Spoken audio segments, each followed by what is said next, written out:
know for sure if it went live. You may get to hear me sing my song, and then I'm gonna put my hair up. Hello, beautiful people. It's Bonnie Gillespie, and we are going to do some chart harmony today with live demos. If you are here during the live stream, put your info in the chat if you would like to have your chart demoed for the process of changing anything energetically in your birth chart, using a technique that I am right now calling hop on the bus, or get on the bus, or let's try bus. I don't know if I have a name for it yet, but I do have my Canva opened. We're going to be in the back end of my Canva because I did not make like slides. I made a presentation, not a presentation, a project of like all the stuff that I might need in there. And then I'm going to, based on what you need in your hot seat time, going to have things that I can pull around and show y'all there. But before we do anything else, have you hugged yourself today? Even if you have, do it again, because it feels good and the world is a lot. And it is good to get grounded and connected with all my air in my chart. I got to remind myself I'm in a body. That is important. Get that shadow side. So glad to have y'all with me here today. I was so happy that this was on my schedule. And I know that last week we did part 1 of the Chiron and Taurus experience, and we do have a Chiron part 2 coming. But I decided not to shift what I had already planned for the next few live streams. We're just going to get to part 2 of Chiron at some point before Chiron moves into Taurus, which is in, no, we're not going to get to it before Chiron moves into Taurus, because Chiron gives us a preview of Taurus starting June 19th. And this is my last live stream until like the end of June. I have Use Your Moons and one more live stream before the end of June. But they're all like in the last week of June. Short month. And so we will have that part 2. I promise. Okay. All right. So I got some birth information. Scared me. I forgot I had this open waiting for you. Hi, Moondust. Were you like, why is Bonnie in my house? Why is Bonnie talking to me in my house? I'm confused. Moondust, give me your birth info. Thank you. Let me grab it. And as soon as I tell you I gotcha, then you can delete it if you want the privacy of the chat space, because I totally understand. You're like putting your stuff out in front of me. I got you. But maybe you don't need it in front of everybody. Okay, gotcha, Moondust. Hello from New Jersey. Oh my gosh, it's absolutely my pleasure responding to you this morning in your email, Rogue. Thank you. Absolutely. I am. I am. I'm feeling my feelings. For those who don't know, I sent out a bond blast last night telling that I would be doing this today, and also just mentioning in general that some of the coolest stuff that we can do with astrology is shift the vibe. And at the very end of the email, I shared a few pictures of my sweet brother. I have 2 brothers, both significantly older than I am. And the one that is the closest in age to me, and that's like 16 years older than me, passed away on the 1st. So this was not a surprise. We knew he was in deteriorating health. But he had just turned 72, like 11 days before. He's a Gemini. So he had just turned 72 and then passed away. So, having feelings. They're not uncomplicated. But, I think now I have a better relationship with him because he is free of ego and addiction and things that were troubling for him here. And now we can just hang out spirit wise, because I get to do that with like my mom all the time, and it's cool. You have to learn a kind of spiritual braille to do it, but it's cool.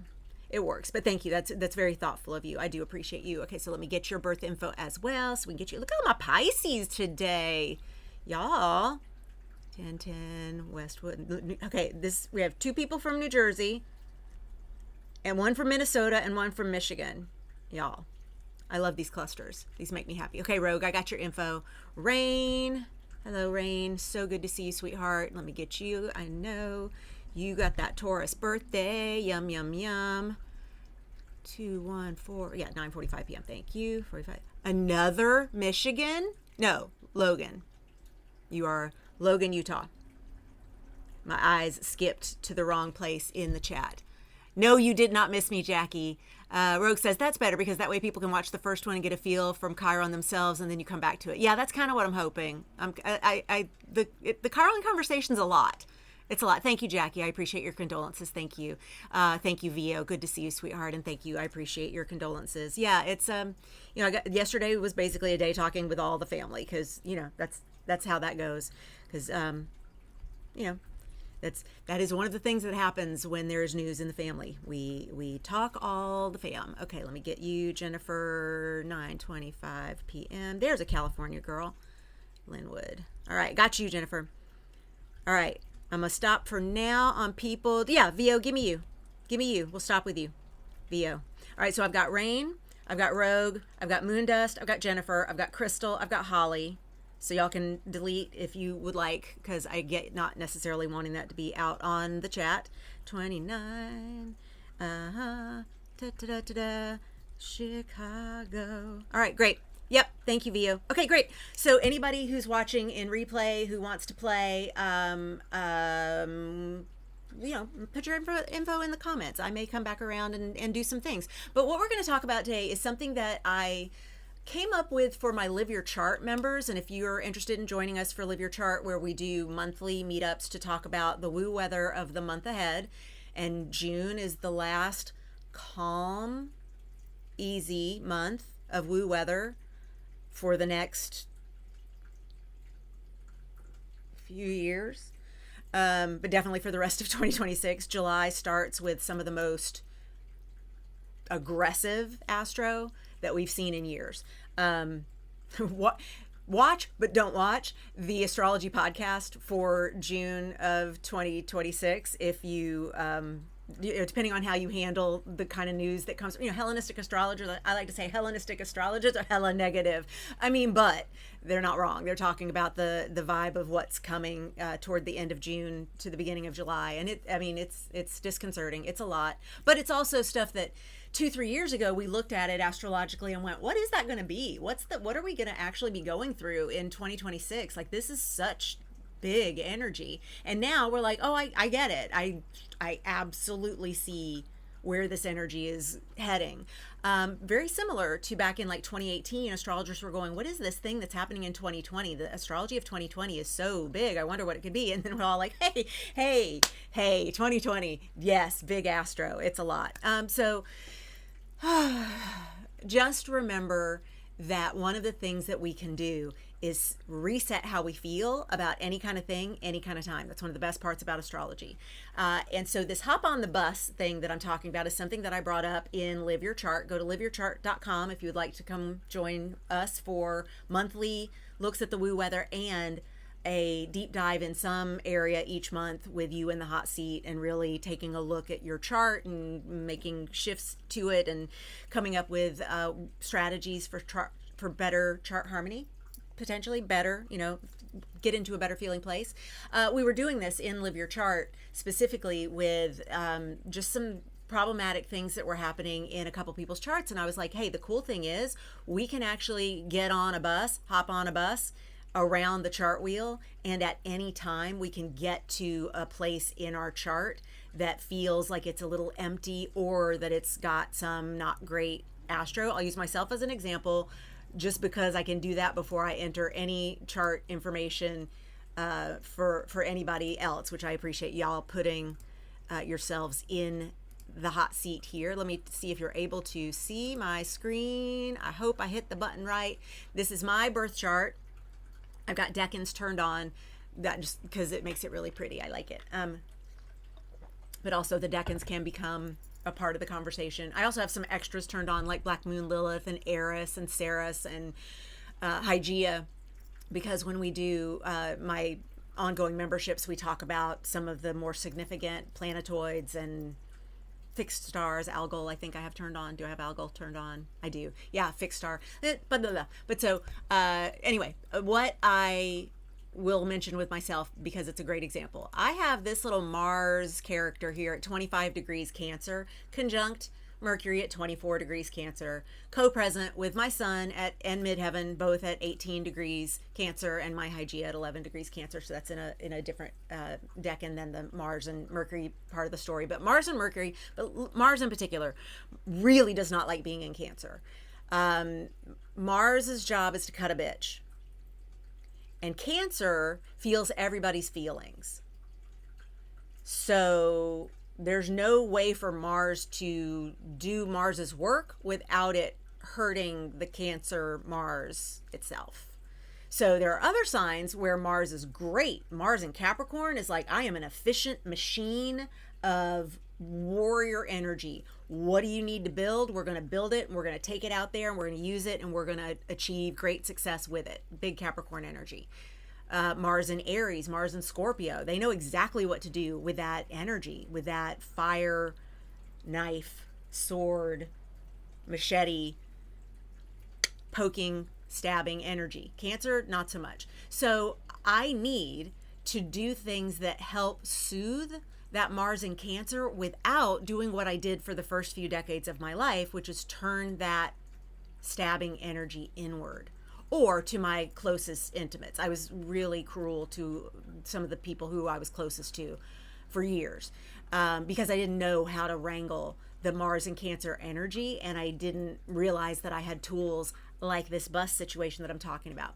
So here's what I mean. There are other places where things are going on astrologically all the time, and those things are creating relationships, aspects, relationships, or transits. They're creating angles to the things that are going on in my chart. And we're going to use the 5 Ptolemaic aspects. And those are conjunction, opposition, square, trine, and sextile. The conjunction just means they're at the same degree of the same sign at the same time. Conjunction. We're together. Wonder twin powers activate. We're going to each up one another's energy, depending on the sign, depending on which planets we're talking about getting together. But that's a conjunction. Then there is an opposition. Like it sounds. It's, I got one planet over here in this sign, and then across the chart wheel, I've got this other planet in the opposite sign. Same degree, same modality, meaning cardinal, fixed, mutable, but different signs, opposite signs, in fact. And that's kind of like a push-pull or a seesaw. And it's like, we can work together, but we're probably coming at things from an exact opposite point of view. That's that relationship. Third Ptolemaic aspect is the square. The square is a 90-degree angle, and so again, it's going to be the same modality, cardinal, fixed, mutable, that you come together at the same degree, but you're meeting at a corner. And it's kind of like when I'm walking the dog, and there's a corner right up here where there will almost always be somebody walking a dog coming in this direction. And it's a blind corner because there's a hedge and a wall and an apartment building that then we have to get on the other side of their retaining wall before we can turn onto the sidewalk going up that street.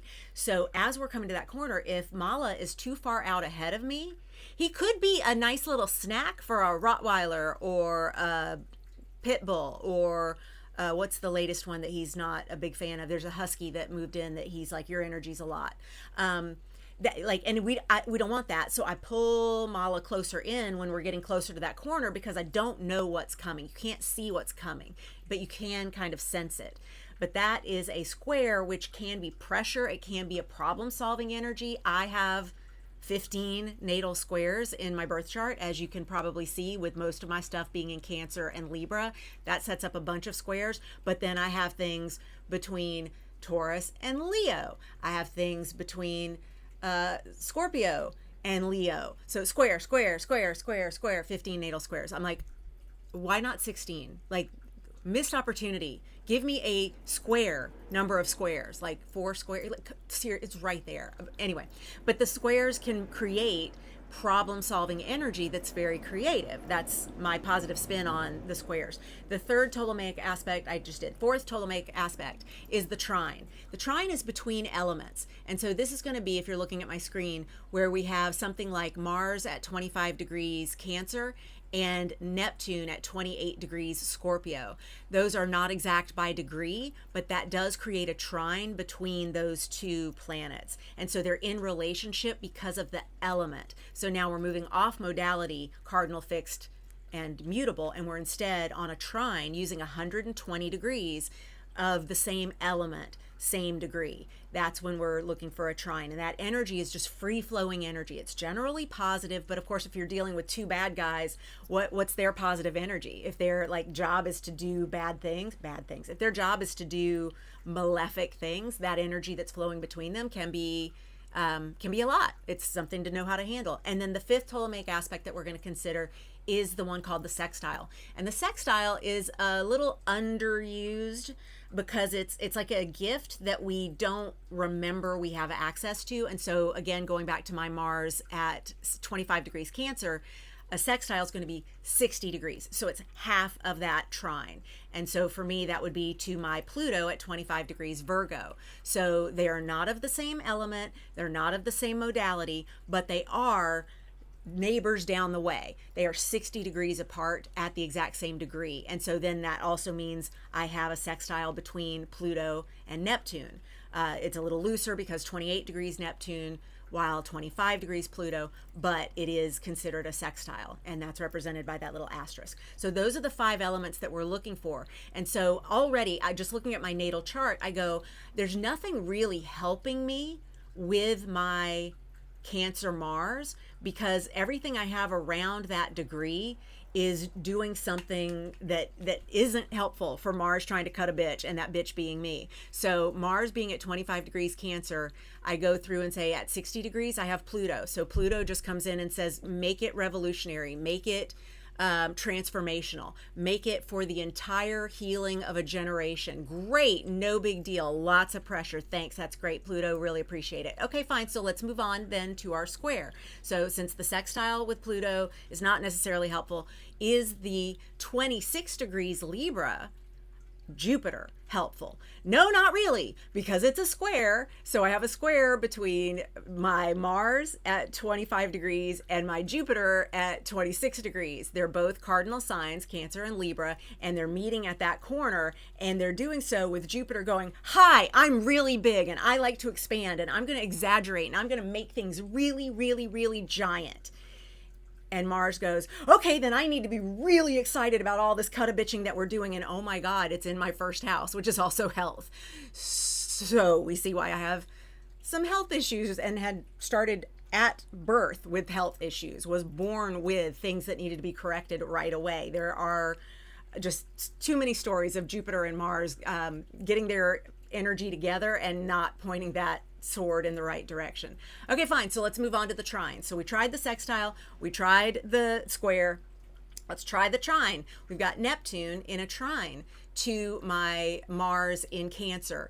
So does that help? Well, it's free-flowing energy between these two. Mars says cut a bitch in Cancer. Usually that's going to be me. I'm going to feel all the emotions of everything I cut. I'm going to cry for decades about that thing that I did that one time that was seriously nobody remembers, but I do in my cells and it hurts. Mars, Mars, Mars, Mars, Mars. Neptune says, make it confusing. Make it reply hazy, try again later on the magic 8 ball. Make it a lie. Make it a story that doesn't even make sense. Make it something happening in a completely different world. Make it something that's very confusing. Okay, so not very helpful. Do I have anything else at 25 degrees? I'm not counting fixed star algol because we all have that. But I am looking and I have nothing else close to 25 degrees that is going to help me with Mars. So this is now that I've exhausted the things in my chart, because I want you to look at your chart that way as well. When you've exhausted everything in your chart and you don't have something that can communicate some sort of support to something that's problematic in your chart, you'll look at the woo weather and see what's coming up. So all I did was I hit the button to bring on a second chart and I made it a current events clock. So this outer wheel that's been put on like a shower cap on my natal chart is the woo weather of the now. And so when we project the current transits on the outside of my chart, we see where do I have things that are helpful or maybe not so helpful. So the first place I'm going to go, because I know I want to help my Mars, I'm going to take a look at what is right with my Mars. You remember those 5 Ptolemaic aspects. We have conjunction, opposition, square, trine, and sextile. So we're going to start with that conjunction. Well, I got Jupiter coming up on a conjunction with Mars. So Jupiter by transit is at 24 degrees Cancer. So right now it's on my Mercury. I could talk forever, because Jupiter is on my Mercury. I could talk forever. That's always true. But Jupiter is also about to hit my Mars. What did I say about Jupiter and Mars when we were looking at the square? So it's a lot. Jupiter says it's a lot. It's a lot of energy. Jupiter in Cancer is really great, very lucky, very fortunate. We have a beautiful conjunction coming up here soon where Venus is going to catch up to Jupiter, and we're going to have one of the best days of 2026 next week, 8th and 9th of June, and that glow extends for the whole week, and we can start feeling it even this weekend if we want. Start right now, because it feels good, feel it. But Jupiter on my Mars, traditionally not great, because Jupiter says make it bigger, expand, and it's already a lot. So I'm gonna pass on Jupiter is doing good big things for my natal Mars in Cancer, and I'm gonna look at what else do I have. Okay, I also have, we're gonna skip Black Moon Lilith because we're not gonna get into the outers and such. We've got, no, we're not gonna look at Eris. We've got Chiron at 29 degrees, so that's already passed by. Now, I got nothing. I got nothing right now today except for Jupiter hanging out with my Mars. Okay, so if I want to fix something with my Mars and I want to fix it fast, what is the fastest planet or luminary that I could use? I'm so glad you asked. We're going to go over to my slides from, look, oh my gosh, look at all the buses I created. You can pick, when I put you in the hot seat, you can pick like which one of these would you like? You can have a robot car or a robot car with no robot in it, just on GPS, or you can have one of these food delivery pods, or you can have a bus or a really fast, I don't know, speeding car, or you can have this like light rail. Anyway, I'm very happy about those things that I picked up. All right, so what did I want to show y'all right now? The timing. So this is from a previous live stream that I did, and I just repurposed these slides and brought them in over here. So take a screen grab of this if you would like to keep this handy. This is in general the timeline of certain planets, and how long it takes them to go all the way around and how long they spend in each sign. Again, it's in general, this is the guide. There are some differences, like if you were at my Chiron live stream last week, you know that Chiron's in Aries for like 8 years, but Chiron's in Libra, the sign across the way, for less than 2 years, for like just over a year and a half. So with that in mind, we do have some wiggle room with these, but in general, our traditional rulers, Moon takes 28 and a half days to go all the way around the chart wheel. Hang on, we just found a contender. So this Moon right here is at 20 degrees Capricorn. Ooh, 20 degrees Capricorn. If this is the fastest moving thing on my chart of the traditionals, which it is, we know that it's going to get over here to 25 degrees Capricorn real quick.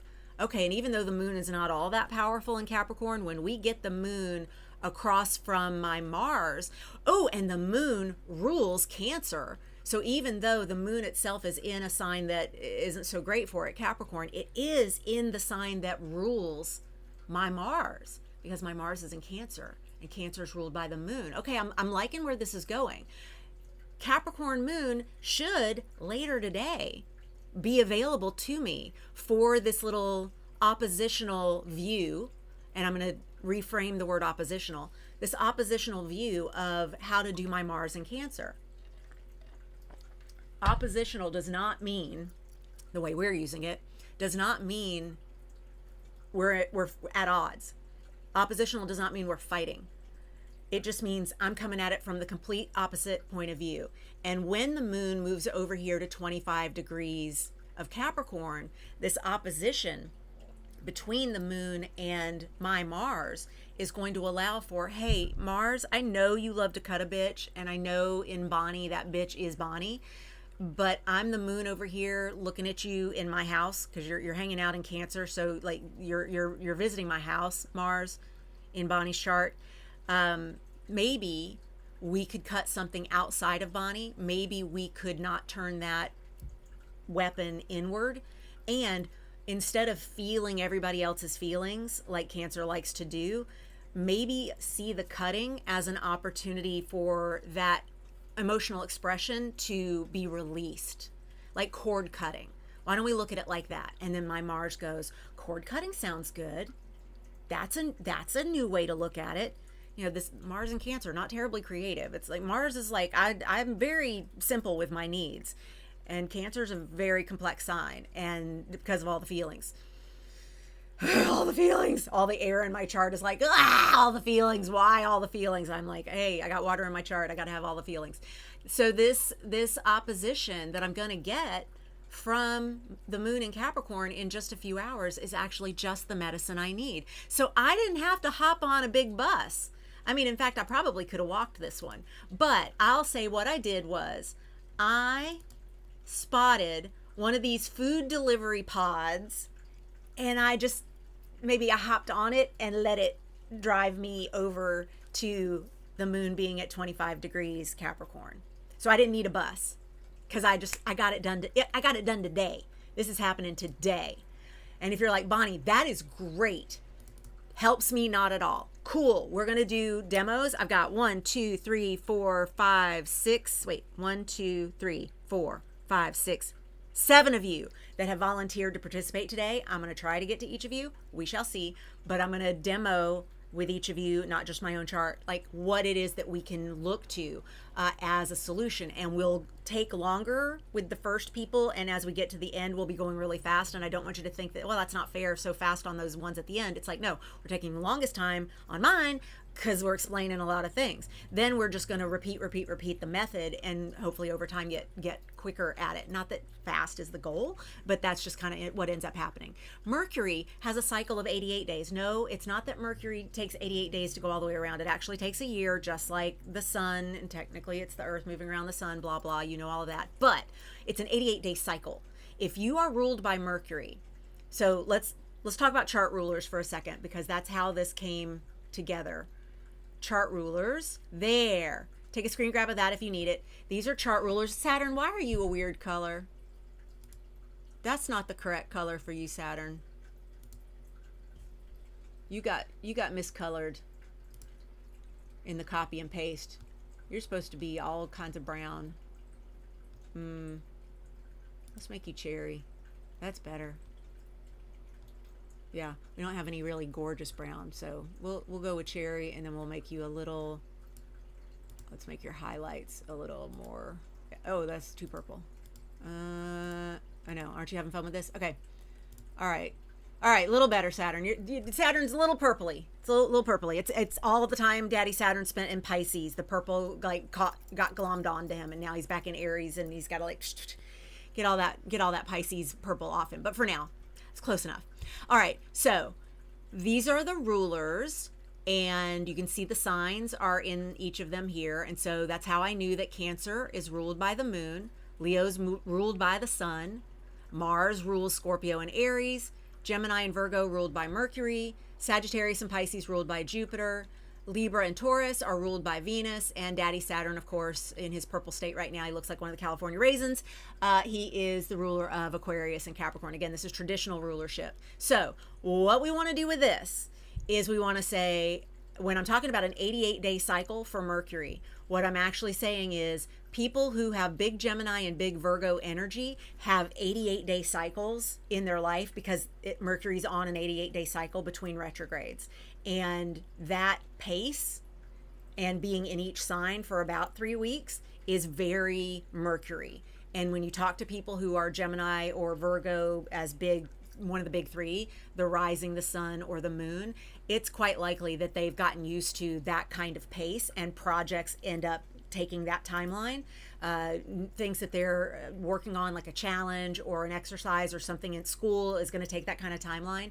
Relationships will fall on that kind of timeline. That's what I'm talking about. So it's this rulership that we're looking at when I'm talking about the pace for each of those. So if you're ruled by the moon, if you've got Cancer in your big three, hi, I do, you are oftentimes working on a 1 month cycle, because the moon's going to go to all 12 signs in less than a month. In Mercury, you're going to get through all 12 signs over the course of a year, but the 3 weeks per sign pace is definitely going to be something you feel. If you're ruled by Venus, like Libra or Taurus rising, or Libra, Taurus in your big three, if you feel Venus time, which is a biggie for me. It's what I wrote about in today's Bond Blast. And if you want to get on the Bond Blast, go to bonniegillespie.com/Bond Blast, BONBLAST. Put your email address in there, and I will email you every now and then with some stuff. The Venus rulership is 18 months because it's 18 months between retrogrades, and it's about 4 weeks in each sign. And that pace tends to be a really clear one for me. It's like 18 months is a big player in my life, as are the even larger Venus cycles, which run about 8 years. But that's a different layer that we're not going to get into on today's Get on the Bus live stream. Okay, so the sun, super easy. If you've got Leo as one of your big three, especially if Leo is your rising, you do man time. It's a year. The sun takes a year to go around. The sun is never retrograde. It goes through all 12 signs. It takes about a month per sign. That is pretty straightforward. Yay you. The Mars time is for people who have Aries or Scorpio in their big three, especially your rising. You're going to go on like 2-month periods because it's like 2 months in a sign or 2 years before it makes it all the way around. And that 2 years to make it all the way around tends to be a really big point of repetition in Mars ruled lives. It's either the 2 months or it's the 2 years or it's a series of both of those. Jupiter, if you're ruled by Jupiter, Sagittarius rising, Pisces rising, or anywhere in your big three, you got 12-year cycles, and that's a really long time for you to find out what the story is going to be. And so because of that, we use the 1 year per sign. Jupiter is in each sign for 1 year, and Jupiter tends to operate in that vibe of, this is the sign I'm in, this is the way we're going to feel right now. So we're coming up to the end of Jupiter in Cancer, the Beyonce placement for the year of Jupiter in Cancer will end at the end of June 2026, and we will go into a year of Jupiter in Leo. It's really great how it compartmentalizes like that, does a little retrograde in there. Sometimes it'll give us a preview of the sign before it and go back into the sign after it. But in general, Jupiter's a year in a sign. It's nice and clean like that. Saturn, even longer, 27.5 years for you to see the whole story of Saturn moving all the way around your chart. So folks who have Capricorn rising, Aquarius rising, or if those are in your big three, you're in a long story. You're in a long story that you get like one act makes sense by the time you're 28. Another act makes sense by the time you're like 60. And then another act makes sense when you're kicking it like near 90. Like that's a long time to wait to get your stories told. So we pay attention to the fact that Saturn is about 2.5, 2 3/4 years in each sign. And then we use our Saturn squares, which happen every 7 years. The 7-year itch is the Saturn square. Saturn was here, now Saturn is here, and I'm experiencing contrast because, hey, Saturn square. Okay, other cycles of note, these are not a part of the traditional rulership, but I popped Uranus, Neptune, Pluto, Chiron, the nodes, all in there as well. Again, this is from a previous slide show from a live stream or a webinar that I did. Here's what I'm going to want you to visualize as you're doing this on your own. I want you to, this is from my year ahead webinar, which is at learn.bonniegillespie.com. You want to look for What the Woo, the astrology and numerology of 2026. It's free. Click that, go in there, get the workbook, watch that webinar. That's a preview of 2026 that I did back in November or December of 2025. And so we're halfway through that now, or coming up on the halfway point of 2026. What is time? But go over there if you want more about how to use this. But what I want you to do is I want you to imagine your chart as a calendar. That wheel is time moving through your natal chart. And so what I did for the year ahead live stream was I said, when is the sun going to be in the first house, second house, third house? And you just put the dates in those little blanks. And if you're more of a linear than a circular kind of person, I made you a chart. I made you a linear chart. I made you like an Excel spreadsheet. It's really unattractive, but that's all right. My plan is to have these way prettied up for the next year ahead, because we're gonna need a lot of treats as we go from 2026 to 2027, because we're gonna be living through a lot. This same, like, let me zoom in here so you can see, has the dates and then the sign, the element, the modality, and then you would put your houses here. And then is your driver, like, is one of these your, when you get to the first house, is one of these, like, that's your rising? Where is your sun? You know, mine was in the 10th house. Where's your backseat driver for your life car? Again, that's explained in, that one's actually explained in What Your Birthday Says About You, which is over at bonniegillespie.teachable.com/courses. I know I have too many places to send people. We're also working on cleaning that up. That is a chore for, that is a chore for me, for sure. And then your chart ruler, you would note where is your chart ruler, which house, and so when will it be getting a visit. This again all makes sense in my year ahead webinar. But I want you to kind of think either around your chart wheel as time and use notations out in the margins there, or put it in a thing like this if you're more linear.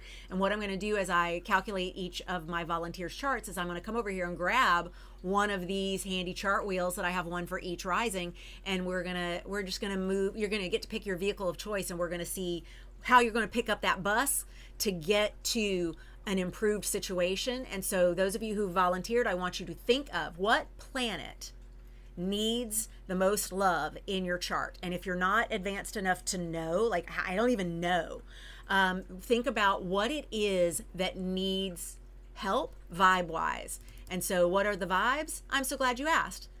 The sun feels like a vitamin shot because it is.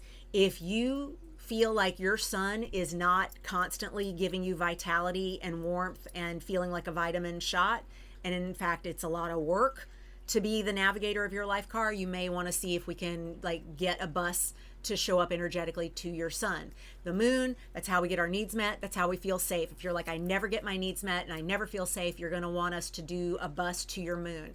If you feel that communication is always a challenge for you, we're going to do some Mercury, because Mercury is never done talking or writing or communicating or expressing, and a healthy Mercury loves to engage in all of that, and also is constantly changing and doesn't have a problem with constant change. And if you're like, change makes me batty, then we might want to support your Mercury. If your Venus is healthy, your Venus is like love, money, enoughness. I'm never late. I'm always worth the wait. Venus knows that everything is magnetically being pulled to her at every moment. And if you don't feel like that, you may want some support of your Venus. And in general, we all need Venus support because we live in late stage capitalism, and we have been co-opted and manipulated into and sold to in ways that say you're not enough and my product will help. You're not enough and my membership will help. You're not enough and here's why you need to outsource your own enoughness to something that you have to spend money on. So everybody needs Venus help. And with that, let me sell you something. I have a great mini course called 44 Days with Venus. I really recommend you do that with me for the Venus retrograde that we're going to have later this year. It's a beautiful daily for 44 days deep dive of Venus and all Venus supporting activities. And it is remarkably supportive and nourishing to your Venus if you need it. And it's $44. And then you have access to lifetime. So just got to do a little plug here because yes, capitalism for now. Mars, if you like me are like, I don't know what to do with motivation and action taking and these pointy, fiery, like fight energies, my Mars is all confused. You're going to want to do like I did and get a bus that helps your Mars. If Jupiter is healthy, it's like glitter for everybody, more, grow, expand, and it's all very exciting. And if you're like, nope, growth feels terrifying, I do not want to expand, I don't want anybody to see me ever, you might want some support for your Jupiter. Daddy Saturn, boundaries, saying no, shoulds, systems, time. If you're like, none of that makes sense to me, we may want to do some support for your Saturn because Saturn is usually really good at all of those things. And then I put it over here. Again, this is a slide from a previous webinar, other vibes worth noting. Go ahead, screen grab it, take it, but we're not going to do support for these necessarily because we really want to look at those ruling planets. Specifically, if you are vibe-wise unsure of what to use, then I'm going to recommend that you choose your chart ruler. And so back to my chart natally, we're for that looking for your ascendant. I have Libra rising. That is my ascendant. Libra AS right here in the first house using whole sign house systems. You're always going to find that ascendant somewhere in that first house. If you're using a different house system, it usually kicks off the first house, but in whole signs, it can be anywhere in that first house. And so here's mine right smack in the middle of it. in Libra. And Libra, as we know from the slide before that we looked at, is ruled by Venus. And so I would go, if I'm in doubt, let's do stuff that supports my Venus. But my Venus is like, she's in really good shape almost all the time because I really, really, really practice her, because it's way more fun to practice Venus stuff than to practice Mars stuff for me. But that's why I do things like get on a bus to get myself over to that Mars energetically to help. Okay. So with that, I'm going to come off sharing to check on y'all, because I've been talking for a minute and I see y'all been chatting. So let's see what's up. And then we're going to go into the demos. Okay. All right. What book would you recommend for relationship astrology? I've been looking into them, but the ones so far are all just the signs. Holly, I like Jessica Lanyato's Astrology for Real Relationships. I think that's what it's called. Jessica Lanyato has a podcast called Ghost of a Podcast. She also has an app. She's pretty well known. She's here on YouTube. Yeah, I think her book Astrology for Real Relationships might be my favorite. I know there's a newer one by the Astro Twins, but it is kind of cookbook astrology, like just the signs, like what you're talking about now. And Jessica's book is like that too, but it really approaches relationships in a more now frame, and I really do appreciate that. Okay, screen good. Speaking of end of June, start of July astrology, is it necessary to avoid long distance travel around then? What to do if I can't avoid it?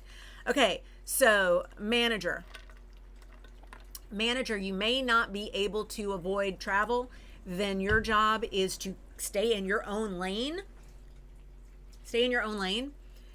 Don't concern yourself with what other people have going on. Don't get caught up in their energy. Don't get caught up in their drama. The woo weather, especially of that first weekend in July, is going to be so whippy uppy that we're going to find ourselves very tempted to get all up in other people's reactions and then react to the reactions and do all of this kind of stuff. And I'm going to recommend that you just go, there's a picture of someone who had to travel during peak COVID times, obviously travel ban in many places, but this was someone who had to travel, and they were masked, double masked. So they had an N95 and then a cute one. And then they had on, I have my own, my little clear plastic shady thing that covers the whole face, which I know that's not protecting you from everything, but it's protecting you from the people. Then they had in earbuds, and then they had on their beats, and then they had on scarves, and then a hood, and then a big coat. And I was like, that's amazing. Like, you are a moving igloo. Like, no one can get to you because you're just so, like, literally wrapped in bubble wrap. And I'm like, that is communicating. Don't fuck with me. Don't talk to me. I'm not perceiving you. So I recommend earbuds are great for that, even if you're not listening to anything, just because you've got the like universal symbol of, oh, sorry, I can't hear you. Like, seriously, stay out of the drama. I have a neighbor who every conversation is, let me tell you how mad I am about the way of the world right now. Let me complain to you about Cheeto and Chief. Let me blah, blah, blah. Did you see what he did? Did you hear what happened? Blah, blah, blah. And I'm like, every time I walk out the door, she is trying to have a conversation with me or the birds or the squirrels or anybody who will listen about how upset she is. And I'm like, I can't stay upset all the time. That I've got a Mars that's not happy. If I stay upset all the time, it only hurts me. I'm not doing that. I gotta find ways to like watch kitty and puppy videos on YouTube, because I gotta have a way out of that. I gotta have my music. I gotta have my playlist. I gotta have my treats. So just, yeah, if you've got to travel, especially because we're also going to be at Mercury retrograde by the time we're there. I know, because that helps. Really make sure that you've double and triple checked everything in terms of details. Be early as much as you can, and just don't let other people's stuff fuck with you. That's going to be my advice if you've got to travel. What software do I use? I use a software called Astro Gold. It is by the people who I think also make Solar Fire. It's like, maybe they're not made by the same people. Let's take that back. I think Astro Gold was created for Mac people, because Solar Fire is the one that people use for the PC, and it is legit like 1990s MS DOS, maybe Windows 95, boop boop. Like, it's old, it's clunky, its website looks like it's from the 1990s, but You can do an emulator and use that if you really want to on a Mac, but I'm like, no, just what is the best software for a Mac? And it's Astro Gold. They're based out of Australia. It's a wonderful company, small business, female run, and they do all these free trainings to show you how to use all the cool things that the software does. Not 0 degrees out of bounds Capricorn. Yeah, I know. Do you have no oppositions? Do I have no oppositions? I'm going to say I have Chiron opposing my rising in loose orb. Like that's, it's 6 degrees. So it's not that bad. But yeah, I don't, Neptune and Saturn, 8 degrees off. No, I mean, the closest thing would be that my Pisces North Node is an out of sign 4-degree opposition to my chart ruler Venus. But yeah, I generally am oppositionless. I know, amazing, right? Really blowing my mind, Bon. Oh, Vio, am I really? Are you getting excited? Are you going to be hopping on the bus? You dig Purple Saturn? Okay, good. I'll let Purple Saturn stick around. Isn't the ruler based on the rising sign, not the sun sign? Yes, Jennifer, it is. But if you are someone like me who feels that you have a really good relationship with your chart ruler, which is the ruler of your rising sign, maybe look at the ruler of your sun or the ruler of your moon and see if you might want to get them in better feeling places so that they can catch up to the vibe of that driver of your life car, because the driver of your life car, of course, is your chart ruler. Beep, beep. And we want to make sure that your sun, the navigator, and moon, backseat driver, are also very well taken care of in this road trip. So I'm suggesting that as an alternative if you are like, I'm already good with my chart ruler. But that's a great question. You use porphyry. Yeah, that's a good one. You're welcome. Astro said, Astro Art Fur said, stay away from big city if you can. Yeah, Holly, I'm not, I will leave to walk the dog, and I will probably really double check that corner over there. Astrocartography. Yeah. Oh, there's an astrologer who does astrocartography on, oh, that's also an interesting topic in the June astrology show, the astrology podcast episode. Someone has trademarked in France the word astrocartography, and they're now trying to go through all of Europe and the EU. They're trying to block anybody else from using the word astrocartography because they were able to trademark it in France, and they're of course eventually going to come over here to the United States. I'm like, good luck with that. But anyway, yes, there's an astrocartographer on YouTube who's like, don't travel, don't go anywhere, don't move, don't check to see if maybe the energy is better on a different line during the most volatile weekend of the year, if not several years. Like, just stay put with the astro, yes, exactly. You are absolutely welcome. Fast car for you. Yeah, Vio. I know. Oh, I know, right? Okay. All right, cool. So checking on y'all is good. We're now going to get to some of these demos where y'all gave me your birth information. Thank you so much. I appreciate that you trust me, and I think that that is a very sweet and thoughtful way to be in these live streams where we're out in front of, all of Beyonce's internet. So just know that I really do appreciate you for letting me know that you respect what I'm doing and that you trust me to take good care of you and your astrological set points. I do not take that lightly. All right, I am putting in, I'm going to just say I'm calling you CC because you know who you are. You shared it in the chat. CC. Make sure this looks like your live chart. I'm double checking all the things that you gave me in the chat, and I think we're good. Yeah, we're good, Miss Leo. Oh my goodness, you got Libra rising, and your Leo sun is almost kissing my natal Venus, which is my chart ruler in the 11th house. Ooh, hun, you are fun. You are fun, and you got your Venus in Leo too. Isn't that delicious? You got that 12th house moon in Virgo. Worried. But how you can worry like nobody's business. Ooh, that Mercury will talk it out and think it out, and you get no rest. You got a very well spread out chart too. You got a Mars in Taurus, slow to fire, but will never forget that fight and that thing you said. That Mars in Taurus, never forget. Let's see. Oh, you're about to go through your nodal returns in the next couple of years. That's cool. Daddy Saturn, It's retrograde. You got like all of these are retrograde over here. This is Uranus, Neptune, and Saturn all retrograde in Capricorn. This cluster right here, folks who were born around this time in 1990, this is a signature of your mini generation. It's not your entire generation. Your entire generation is done kind of by like Pluto. And so you're of the Pluto and Scorpio generation, but this little mini generation of all of this Capricorn stuff here, y'all are doing some big things. I kind of like your generation a lot.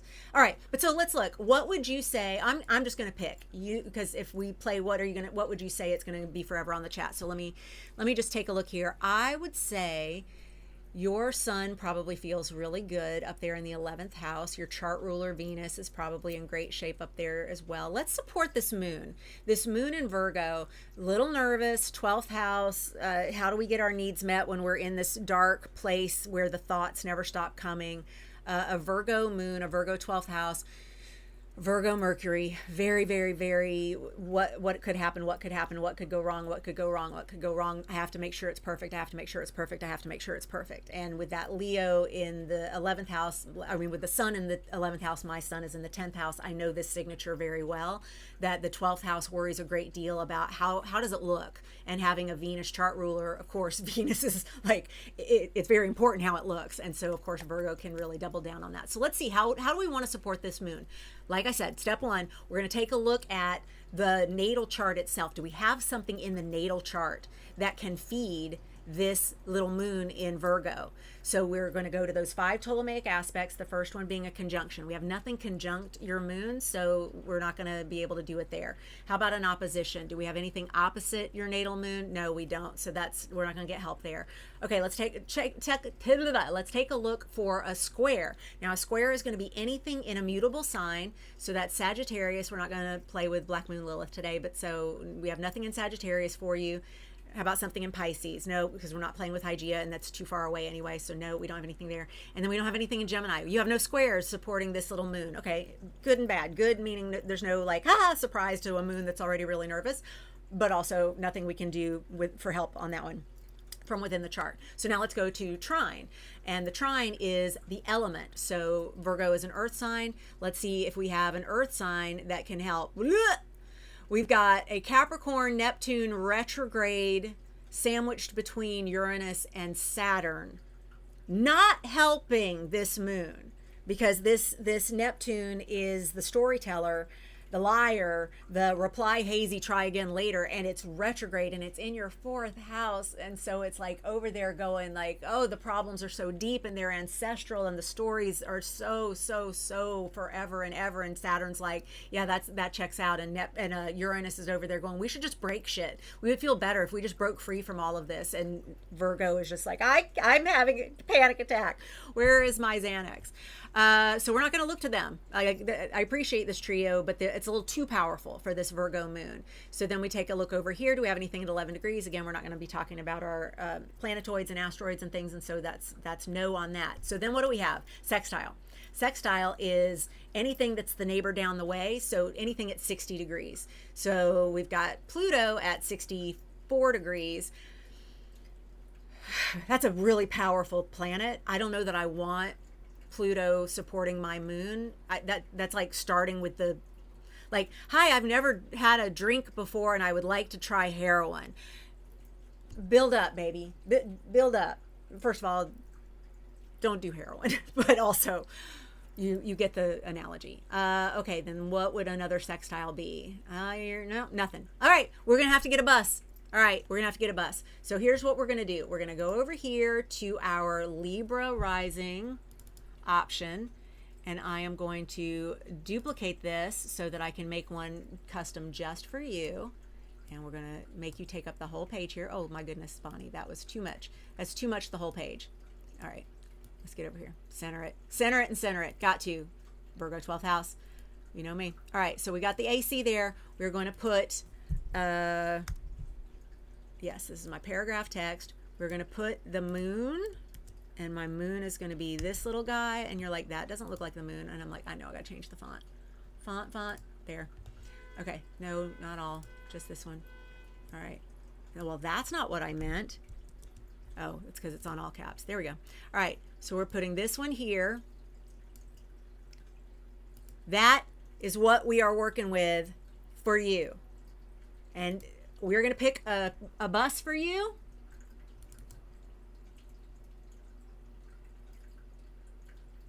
Do you have a favorite bus, Cece? Fast car for me, says VO. Yes. Crazy comes to me. Stay home and close the drapes. That's wild. 1990. Yeah, there's a 1990 signature that's like, we're seeing some awesome leadership with that. All right, I'm gonna pick for you.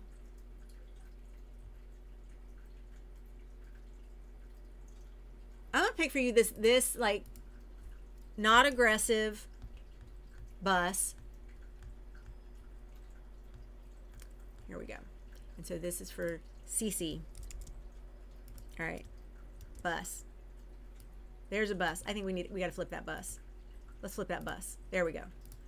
All right, this is the bus, and we want to try and get this bus over to this moon. Oh, I may have to flip the bus, depending on where we're going to put the bus. But so let's go over here. Quit saying bus. I can't quit saying bus. All right, we're going to turn on the current woo weather, and we're going to say, all right, Cece needs something helping that moon out. Do we currently have anything in the woo weather at 11 degrees? Because anything at 11 degrees is going to give us the opportunity to either see more support around that natal moon or possibly more agitation around that natal moon. Not that we need that. Okay, so first we're looking for conjunction. Do we have anything coming soon to 11 degrees Virgo? Nope.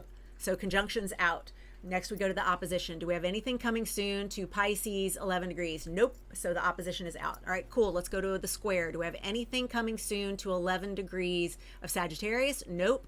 Or Gemini? Ooh, we do. We just had the sun at 11 degrees Gemini 2 days ago. So we missed that bus. We missed that bus. That bus was 2 days ago. We missed that bus. That's all right. That's all right. Let's now look at trines. So we want anything in an earth sign. So do we have anything in Capricorn at 11 degrees?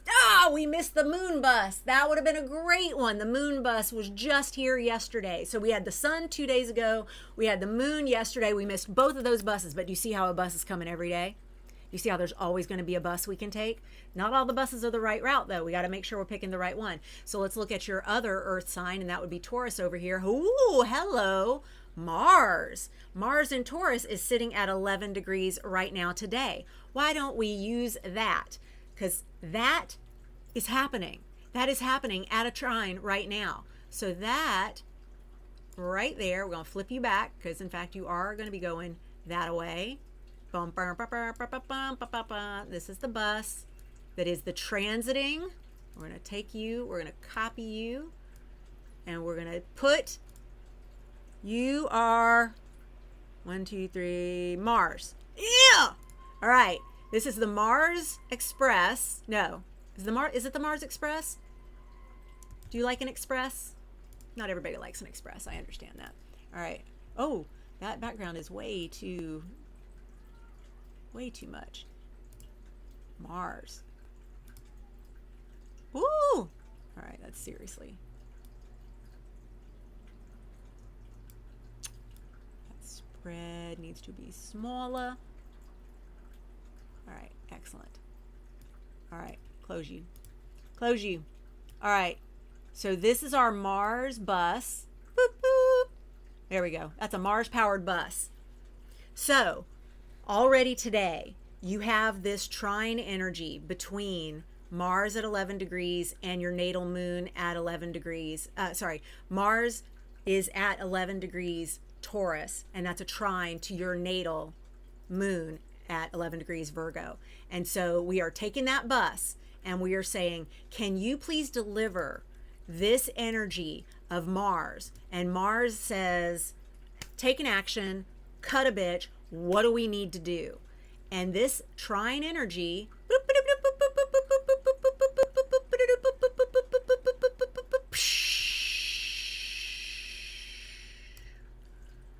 is unloading support to your natal moon to say, I'm decisive. I'm going to help you make a decision. All this worry is just overwhelm. And the way we cut through overwhelm is with a good slice of Mars going, just make a decision. We're just going to make a decision. We're going to take some action. Got all that? And your natal moon goes, I got it. That strangely makes me feel a little safer. Cool, says the bus of Mars, and then goes beep, beep, beep, beep, beep, beep, beep, and goes back over here and continues on its route. All right, checking on you. How do you like that? How do you like that bus situation? Yes, my Mercury is really good about highlighting all my worries, but I love my Mercury nonetheless. Yes, your Mercury is very important.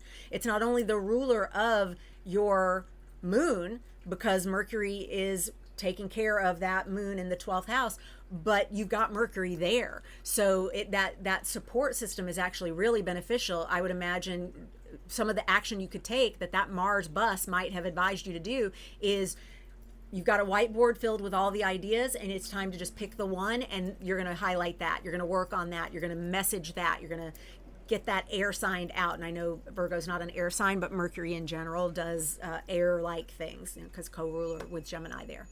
Awesome. Excellent. All right. Who's next on a bus? Yay. All right.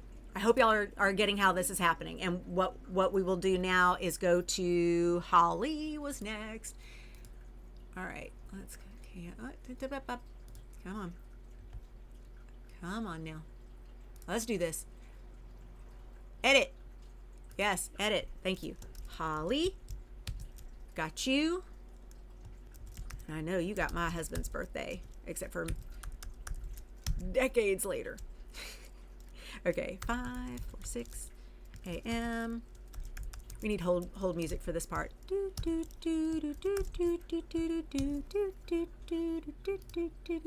Okay, share screen. All right, HB. How you do? You like that? All right, HB. Let me make sure I've got you correct. I do. All right, let's take a look at this chart. All right, you've got Saturn chart ruler, and your chart ruler Saturn is in the 12th house. He likes that. Daddy Saturn is comfortable there. Daddy Saturn says, I can manage things from over here in the subconscious. I am in a sign that I rule with Capricorn. Your rising being Aquarius. Your rising being Aquarius means I rule all that as well. I got a nice little wing in this chart over here. I'm taking care of your moon. I got your Neptune Uranus signature. Again, this is that generational signature of Uranus, Neptune, and Saturn that all y'all in the late 80s, early 90s birthday share. Got that Mercury in Aquarius in the first house. That's looking good. Got the Sun in Pisces. North Node conjunct your Venus. Ooh, you're having your nodal return with me. I know we talked about this before. So we're going through our nodal return right now. Ain't it a thing? Ain't it a thing? Woo-hoo-hoo-hoo-hoo-hoo. Woo. It is a thing. I am definitely feeling this nodal return, and the eclipses that close everything off in August are going to be very interesting.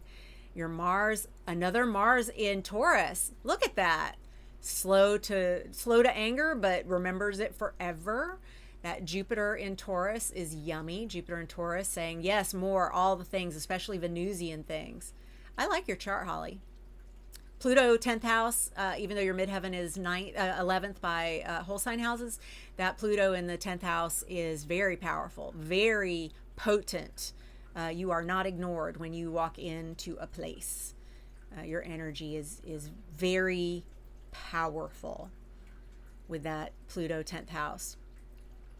All right, what do you have one that you would want to support?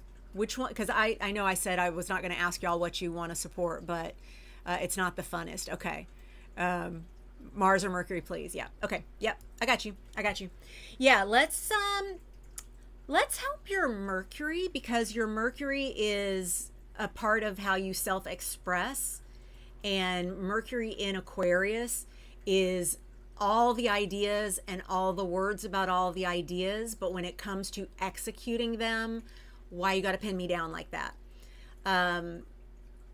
And that's a challenge. So let's see how we can get some support for your Mercury. And yeah, you know enough about astrology. You'll be able to do this with your Mars also. Okay, so first off, we take a look at the natal chart. Is there anything at 19 degrees of anything that is going to be supportive within those 5 Ptolemaic aspects. So we start with the conjunction. Do we have anything conjunct 19 degrees Aquarius with that Mercury there? No, we do not. So that one's gone. Do we have anything opposing 19 degrees Aquarius, which would be Leo? No, we don't. So that one's gone. All right, time to look at a square. Squares are going to be the other fixed signs. So that's Taurus, Leo, and Scorpio. So do we have anything at 19 degrees or right there?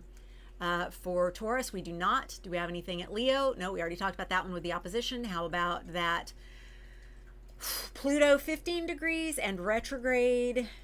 It's 4 degrees away. I'm not going to use Pluto also because Pluto is so powerful. Again, we want to start with something that's like a little...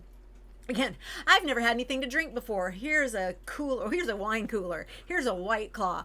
We're gonna give you a Boone's Farm Strawberry Hill. We're gonna do a spritzer. Like we're gonna start light. Okay. So we'll not do the square. Okay, then we're gonna go to a trine. Do you have a trine in your natal chart? Let's see. Trine is going to be anything that is air. So Gemini, nope. How about Libra? Nope. All right, that's done. And then how about a sextile? So that's going to be anything that is a 60-degree neighbor. So nothing there and nothing there because we're not using those extras. Okay, so Holly, we got to go to woo weather of the day for you as well. So we're going to take a look at the current woo weather and see if anything is 19 degrees in those same relationships. Anything conjunct? No. Anything opposite? No. Anything square? No. Mars will hit 19 degrees eventually, but we're going to get a faster bust than that because also we don't want to send Mars to do the job of helping you with your Mercury and Aquarius. We want something that's a little more grounded than this Mars, although Mars in Taurus is a good option, so you can use it too, but let's see if we have a better option first, because there might be something that's doing a little better job of this. And so we're done with all of the hard aspects. Let's try a trine. Do we have anything in an air sign? We got lots in an air sign. Ooh, we're going to use that sun. In 6 days, the sun will be in a trine to your Mercury, which means you're going to feel that coming starting tomorrow. Definitely as we get to the weekend, you're going to be having that one. So that's a good option. And then do we have anything in Libra? No. And then do we want to take a look at our sextiles? We have nothing of note. Great. We're going to go with this sun in Gemini. Got that? That sun in Gemini, because in the sun moves a degree a day. So we know that when we're at 13 degrees Gemini for the sun, we've had 13 days of Gemini season, and we will have all the rest to come in that 30 degrees. And so that means that 19 degrees is going to be just 6 days away, 5 days away, and you're feeling it as it's coming on. So this is going to be a nice little bust to come help out with your Mercury. So let's go over to an Aquarius rising. That would be this one. Let's duplicate it so that I can mess around with it and still have one for somebody else if we need it. This is HB. I'm going to now embiggen this to fit on the slide. Get it right in the middle because we do that. Okay, excellent. Yeah, okay. Let's then give you a, I'm worried that if I, yeah. Ooh, what is that? Okay. Don't do that. I don't know how I made that, but that's got weird little hiding things when I change the size of it. So I don't know what that's about. All right, let's give you a, go over here and we're going to borrow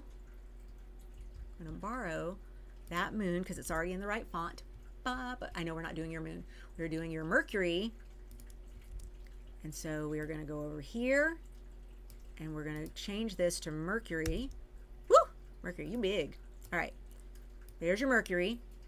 And we know that transiting, we have the sun coming up over here in Gemini. And please tell me which transportation vehicle you would prefer. And then we will go pick one. Okay, did I go too far? I went too far. All right, let's see. Did you tell me? Yeah, 5 days. Yeah, you should start feeling it tomorrow, 5 days applying. That's correct. Curious which you'll choose for my chart, says Rogue. Perfect. I was feeling the need to take an action today. Good.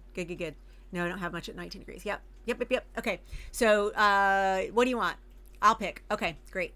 I'm going to pick, since you're going to start feeling it already because of that applying energy, you're going to get the light rail.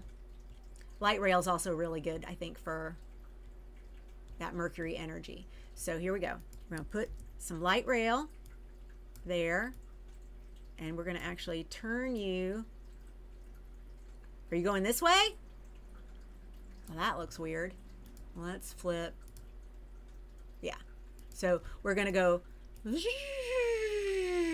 around there, but actually what we're going to do is we're going to take the trine route. All right. So unflip. Okay. We're going to put the sun there, and we're going to give the sun some background.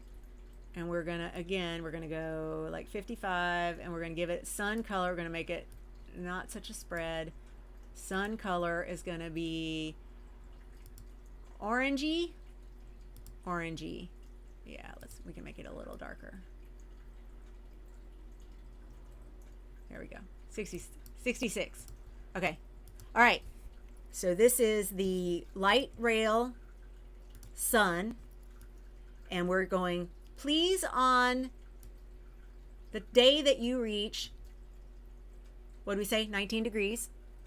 Yep. Go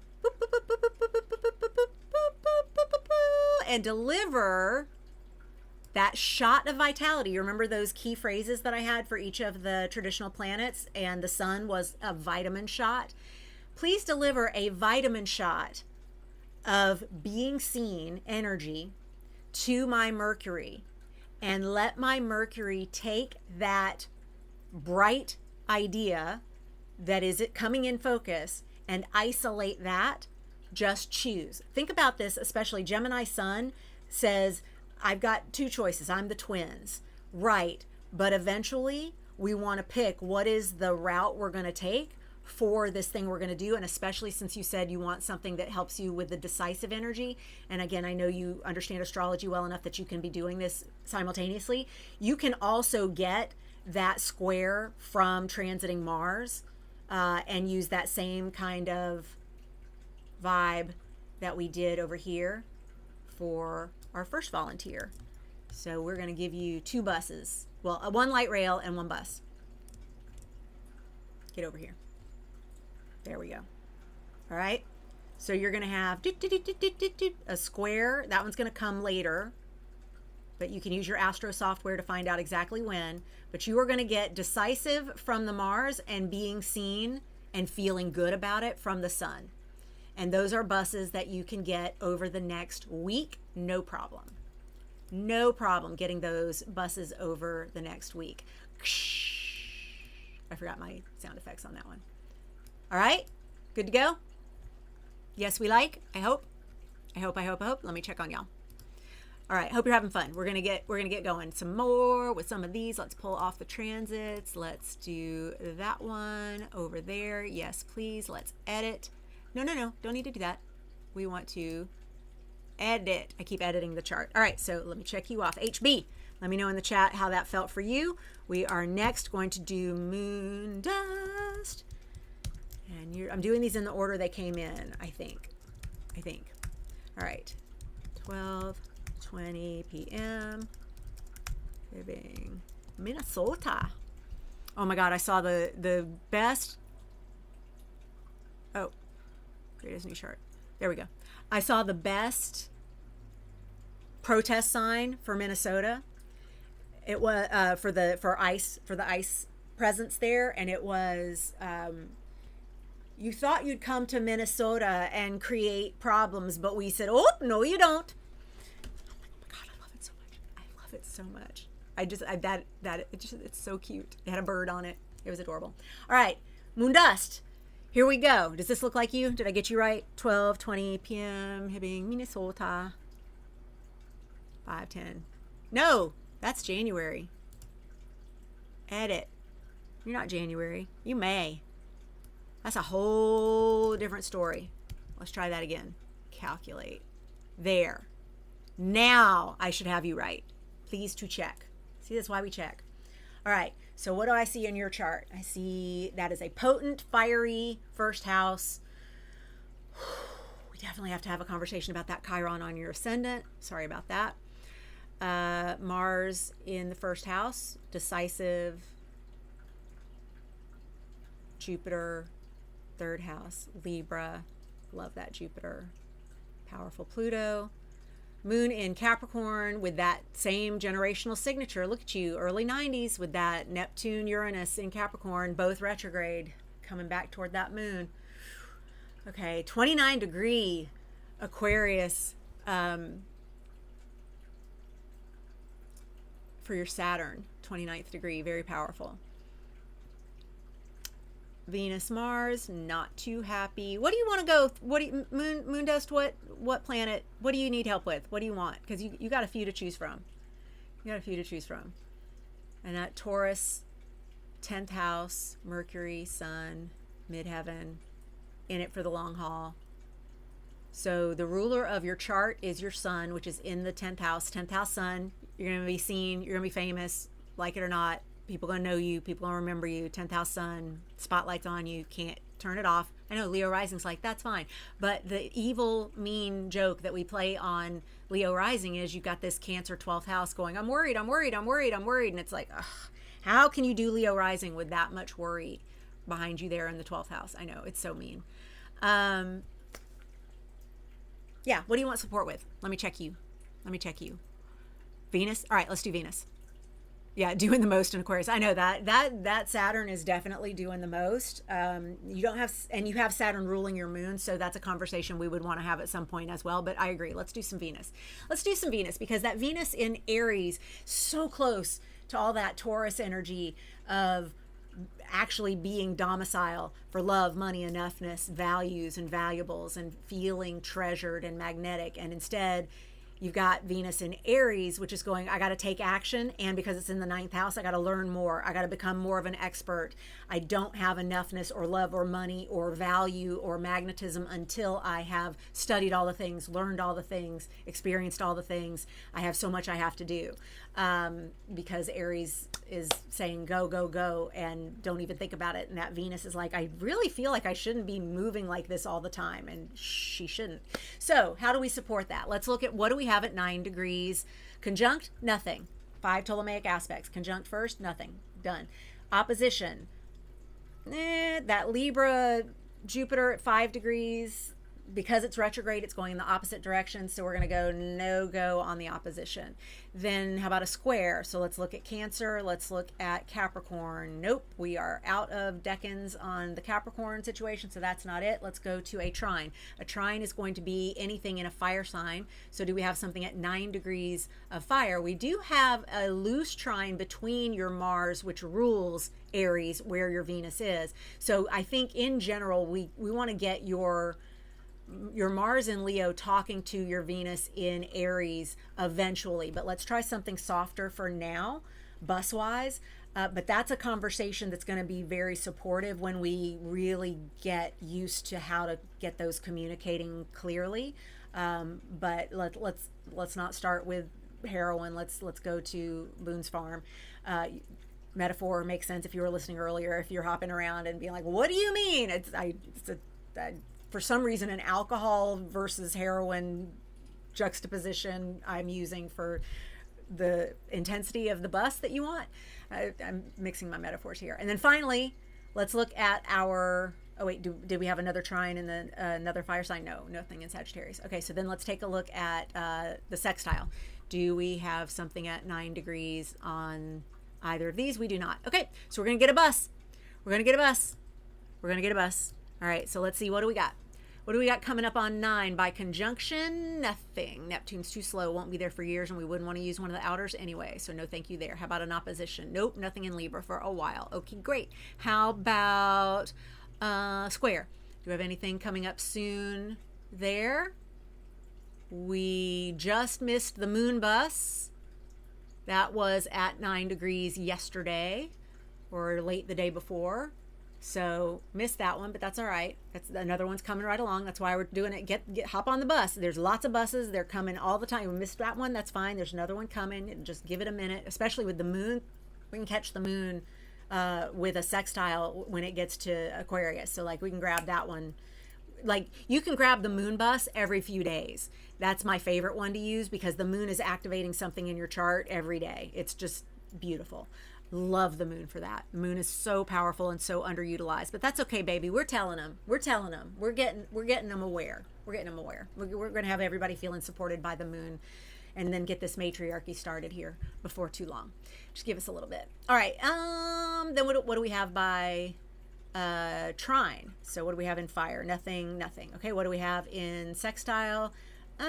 Looks like we've missed the bus of the sun, so we got to wait until Cancer season, and we'll get that on a square.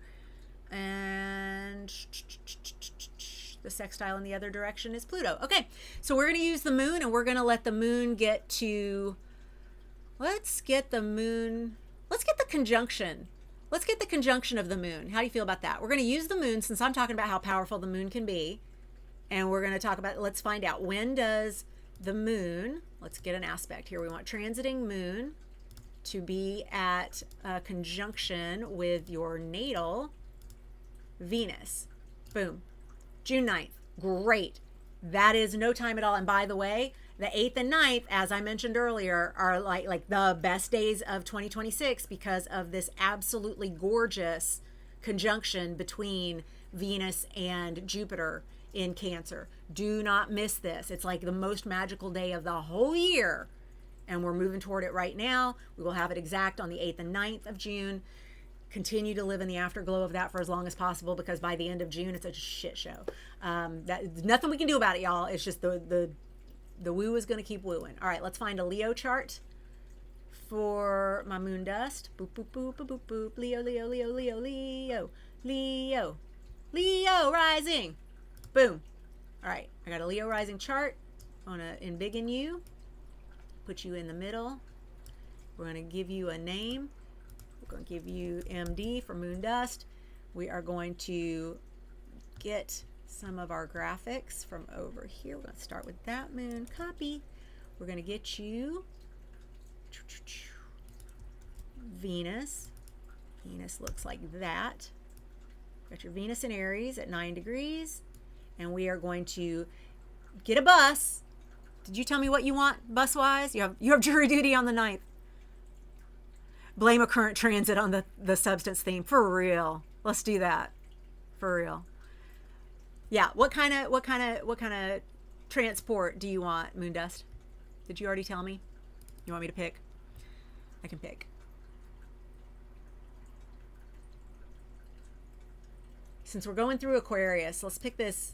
I don't like this robot driving my car. I'll pick this one that's got robot vibes but isn't robot drive. The little, oh, you want the food delivery bot thing? Great. I've been wanting to use that. Okay. All right. We'll give you this one. All right. Nice. All right. Let's get it back over here to our Leo. We're going to put you. Love that cute little food delivery bot. All right. And right now you're at Capricorn. We're going to use the moon. Love using that moon. All right, change you back to a moon. Boop. And then we're going to give you some background. And your background, because your moon is going to be blue. That's not quite blue. Let's go blue. Oh, hello. You're very blue. We are now going to take your transparency down to 44, because always angel numbers. And we're going to take your spread down, because you don't need to do the most like that. And then we're going to close that. And we're going to make you a little bit smaller, because you're on a food robot. There you go. This is the food robot right now in Capricorn, already past the degree mark that you need. So we're not going to pick it up by the square. In a couple days, it's going to be in Aquarius, and we can pick it up by sextile. Hello,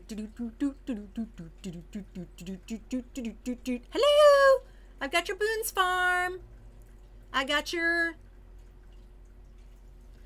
your Soleil, cucumber, melon, fizzy water. I got your La Croix.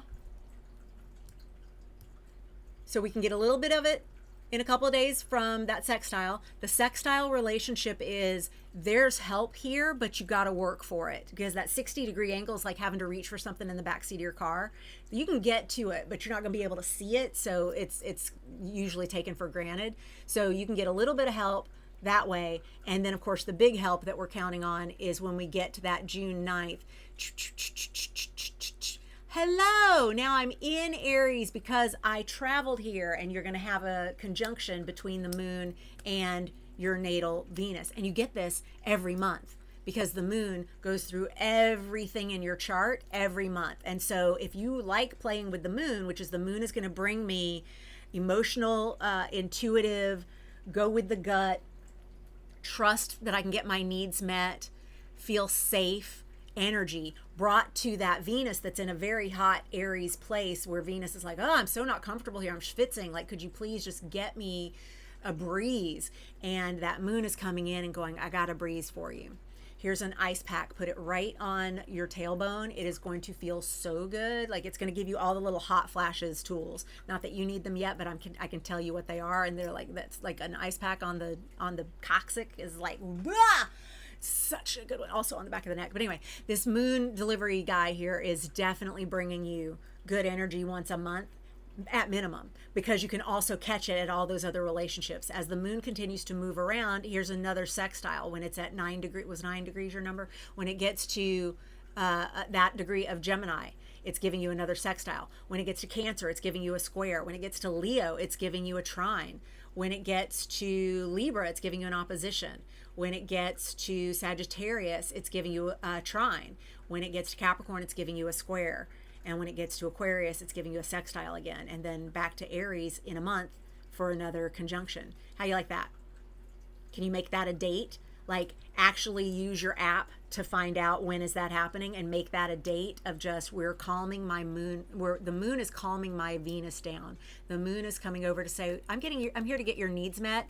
And even though Aries is trying to tell this Venus, you got to rush, you got to hurry, you got to do stuff. No, you don't. Venus is magnetic. The doing is already happening.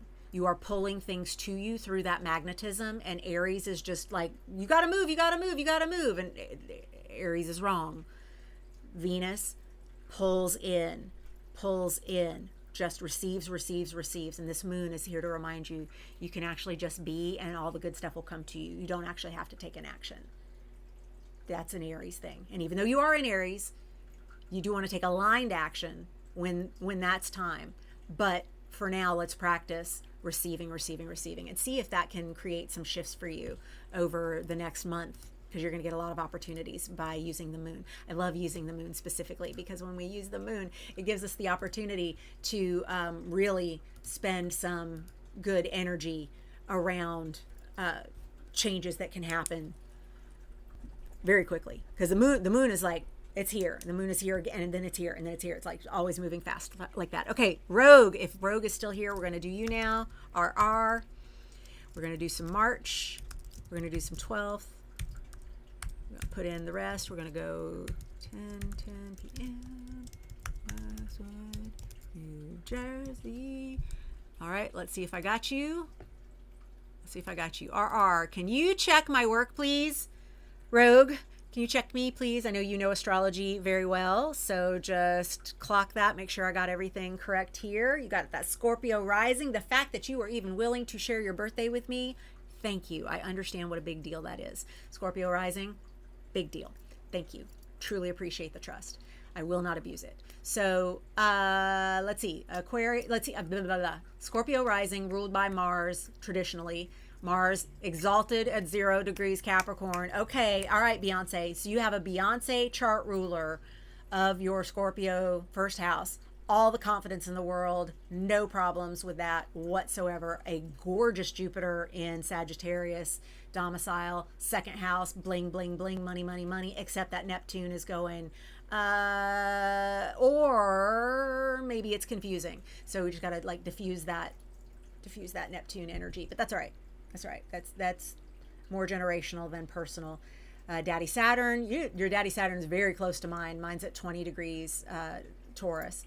That is a good money Saturn, built to last. Saturn in the 7th house. Relationships built to last. Like, don't get into it unless you mean it, because you mean it and you mean it forever. Sun in Pisces, you're psychic, you know this, of course. Mercury in Pisces, you have completely different ways of communicating. You probably have more conversations in your dreams than you have in real life, because what is real life? Again, but you know that. And all of that is opposing that Pluto generationally. Pluto in Virgo. Yeah, we share that. That is a biggie. Yeah, that Mercury's not happy. Do we want to work on your Mercury, RR? RR. You got your Libra moon, so you're gorgeous. You got that Libra Uranus, so you're fun. You and I share that. We both have that, like, we're around the same age, so this is very, very, very similar in lots of ways. Yeah, what do you think? You want to support that Mercury? I think that's what I would choose. All right. Yep, still here. Yep. Okay.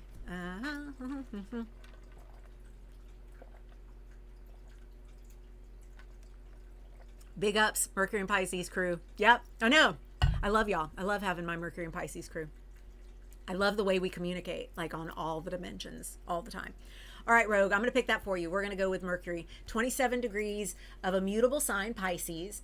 So Mercury doesn't do so well in Pisces because Pisces is on all the dimensions in all the timelines simultaneously. That's not a problem for Pisces. It's a problem for Mercury, because Mercury's like, I'm trying to have this conversation over here, but I'm also having it over here at a different time space continuum, and you're only seeing the residual of a communication that happened 13 million years ago. It's a lot. Like, in dealing with people in the real world is just such a pain. All right, so you've got no conjunction. Your opposition is Pluto, which is powerful, and I'll let you deal with that relationship, because that's definitely a thing. We're not going to highlight that for the work that we're trying to do here today, because we're trying to get on a bus that helps Mercury feel understood. That's what I'm going to go with. So squares to the mutables, nope. Let's go then to trines. What do we have in water? Scorpio rising, nothing in Cancer, so that's out. And then do we have a sextile? We do not. All right, cool. So we're going to go with what would be a grounding, I think Venus. I think I want to get Venus supporting your Mercury. Let's do that, because Venus is exalted in Pisces, so that's her Beyonce placement. Let's look at what Venus might be able to do for you. Venus is currently over here at 18 degrees Cancer. She will be at 27 degrees Cancer, creating a trine for your sweet Mercury very, very soon. That is the bus.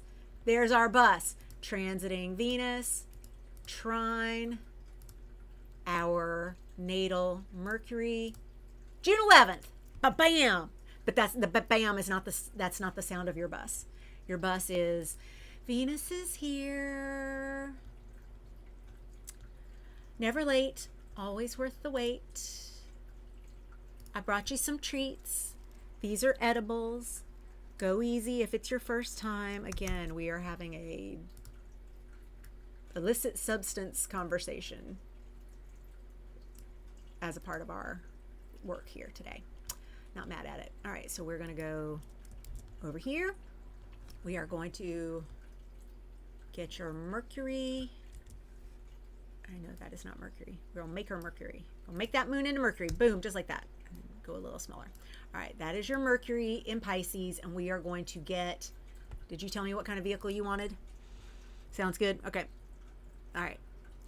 I'm going to get you, since we're sending Venus over, Venus definitely needs a chauffeur, even if that chauffeur is a robot. We're going to do that. All right. Where are we at? Here we go. RR. Going to get you much smaller. And we're going to get Venus riding in that little spot right there. Ah! All right, let's do that. There she is. Oh my God, it's like the Pope Mobile. It's the Pope Mobile. Venus is in the Pope Mobile. Oh, I love this. All right, I'm having fun now. Obviously, I'm getting punchy. We've been going 90 minutes already. All right, Venus brings that green. Let's do 33. Let's do, get that spread down. Close you. Attach you. Group. All right, here we go. This Venus Pope Mobile. Boop, boop, boop, It's already in Cancer.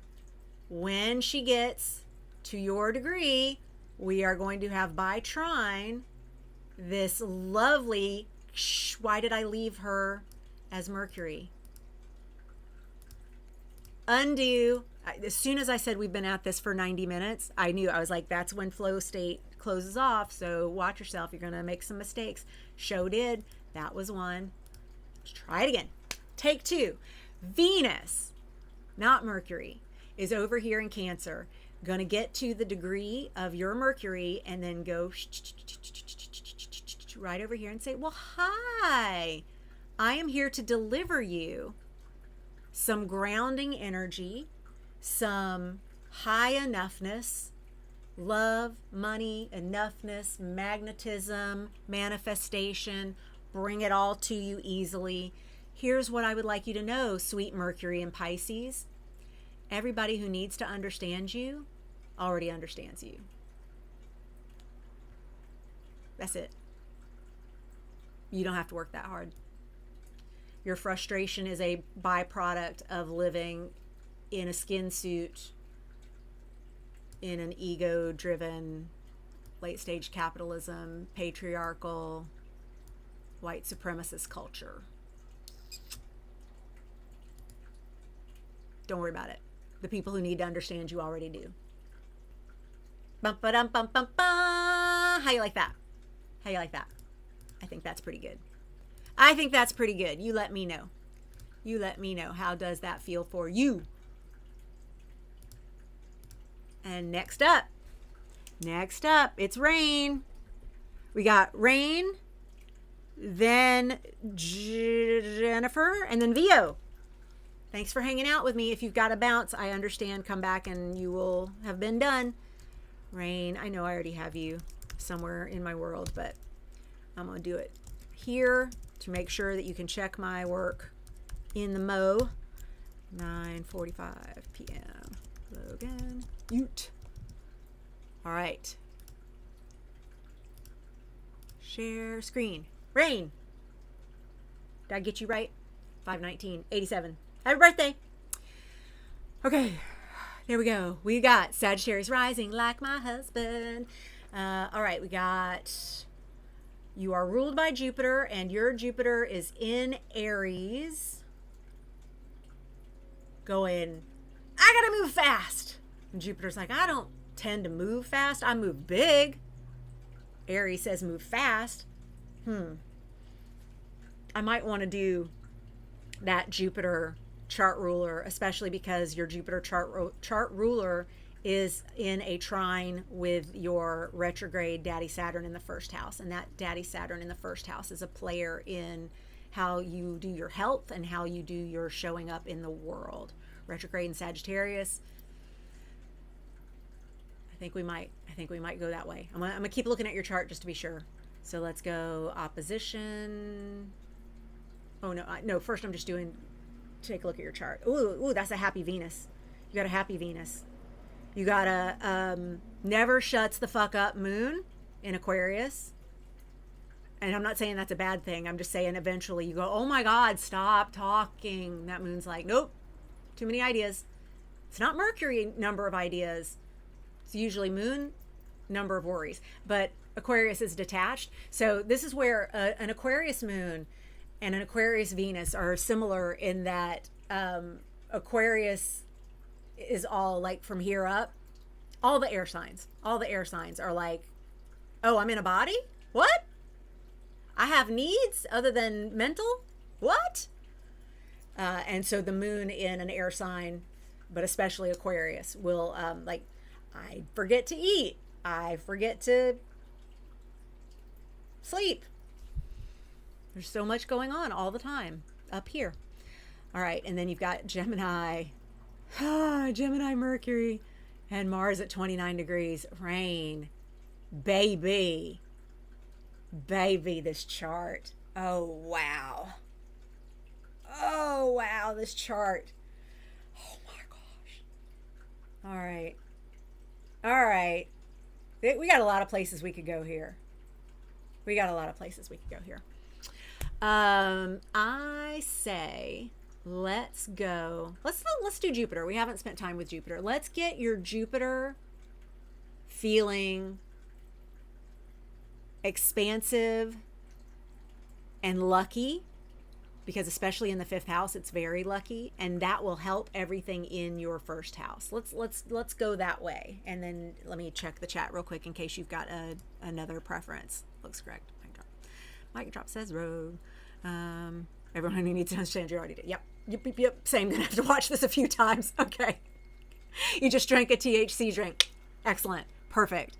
Can you use, okay, question from Holly. Can you use the transiting same planet to natal planet and this work, or no, you want a different energy? Sure, because the transiting version of the planet may be in better shape than the one in your natal chart. Absolutely. You sure can. Okay. All right. Rain says right, dead on. Okay. Yeah. Yeah. Air moons, man. It's like you got to put a shock collar on us to go eat. Because it's not even like set an alarm. What's an alarm? Alarm's going to hit snooze, whatever. And then eventually you're like, okay, that alarm's been going off all day and I still haven't eaten. I know. It's just, it's the way. I know. All right. So let's deal with your Jupiter. Okay. Yeah. I definitely talked about that in revisioning. All right. Let's get this Jupiter feeling good. This Jupiter in Aries at 18 degrees. Let's look at the relationships already in the chart. Do we have anything conjunct your natal Jupiter? No, because we're not counting Eris in this particular work that we're doing today. All right. How about opposition? Nope, nothing in Libra at 18 degrees. Okay. How about square? Cancer? No. Capricorn? No. That's all out. All right, great. Let's look at trines. So where in fire signs do I have something that can support my chart, specifically my chart ruler, Jupiter at 18 degrees Aries? Looks like we can do it at 19 degrees Sagittarius from your natal retrograde Saturn. Is this also out of bounds? Do you know? Do you know if it's also out of bounds? Ooh. Oh my goodness. Your Mercury's out of bounds. Your Mars is out of bounds. Your Uranus is out of bounds. Rain. Holy fuck balls. Mercury, Mars, Uranus, all out of bounds when you were born. Saturn, Uranus, Neptune, Pluto, all retrograde when you were born. Oh, for fuck's sake. All right. Yeah, we got to work on this. All right. Okay. We got a lot to choose from. So because the Saturn's not out of bounds, just retrograde. Retrograde means it is moving toward 18 degrees, which is the degree of your Jupiter. That's what we're going to go with. That's what we're going to go with. We are going to this is going to be the first one that we've been able to do this with, y'all. I've had to use transiting buses to help the natal. Here with rain, the medicine is in the chart. That's not the case for all of us. And again, it depends on which thing we want to fix, which thing in our chart we want to support. So like if you're going, no, I have no medicine in my own chart for my chart, you do. If we picked Mercury in your chart and it doesn't have a support in your chart, we went to the transits. Maybe your Venus would have gotten support from your Jupiter, and we weren't working with Venus, so we didn't use the medicine that's in your chart. So I don't want you to decide you don't have medicine in your chart just because we went with something out of the chart transit wise. Having to make sure I'm choosing my words carefully here so that I am understood. Okay, because my Mercury's in Cancer conjunct Mars, so I gotta lock that in. So we're gonna go, let's get this Jupiter feeling supported. Okay, this Jupiter says more, more, more. Aries says fast, fast, fast. It's in the 5th house, which says be seen, step out onto the stage, take risks, have fun, party it up, pleasure, pleasure, pleasure. And Mars being the ruler of Aries goes, yes, go, go, go, go, go, go. And this trine to your natal Scorpio, okay, words. This trine to your natal Saturn is actually helping you feel more supported for taking risks. And we just need to lean into that more. So this Daddy Saturn says, I create boundaries, I create structure. Retrograde means internal. I am creating internal structure. I am here to create boundaries for your internal structures to continue to exist. I can be very helpful to you if you lean into that. And so what we're going to do is say, yeah, Jupiter says, I will accept that these boundaries that Daddy Saturn is building for me, these internal structures that Daddy Saturn is building for me, actually do serve my ability to feel supported as I take risks in my own Aries 5th house. So I don't want to cheat you out of getting your own little picture here. So we're gonna do one of these even though we're not using a transiting bus. Because you gotta have this. Everybody's gotta have a Canva page, right? Okay. All right, Rain, we're gonna give you, just grab from this one, doop, a Jupiter. That's Jupiter.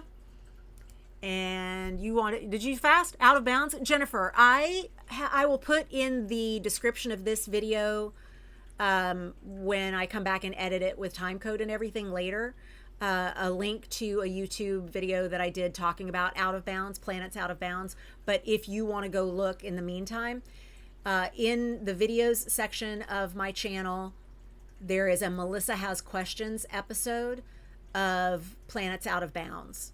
And what it generally means, there's a whole description of what it means scientifically and then also what it means energetically. But in general, if you are born with something out of bounds, it doesn't have rules for doing things the normal way. And so, like, for instance, my husband was born with Moon out of bounds, and he never feels safe. He never feels that he can even ask for his needs to be met.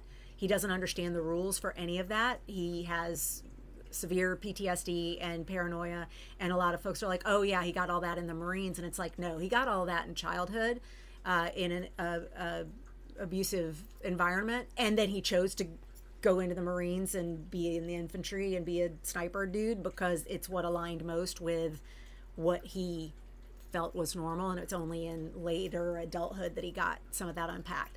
But being born with something out of bounds doesn't have to be that severe. His just happened to be for other factors in his chart and just in his upbringing.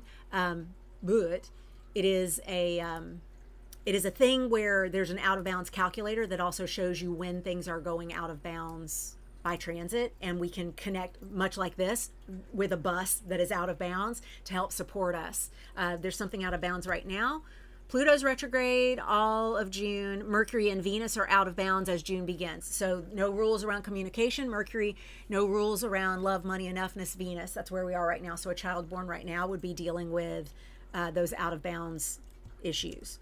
And we are dealing with those out of bounds issues because they're going on right now in our world. That makes sense. All right, so we didn't have to go outside your chart wheel for your mode of transportation here, Rain.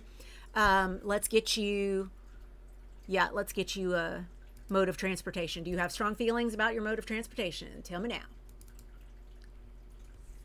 Let's see. We're going to have your Saturn traveling to meet your Jupiter. Daddy Saturn, keep it simple. We're going to keep it simple, y'all. That's what Daddy Saturn says. All right. Let's get over here. There we go. Dun, dun, dun, dun, Daddy Saturn. Let's flip it and change its color. Blue.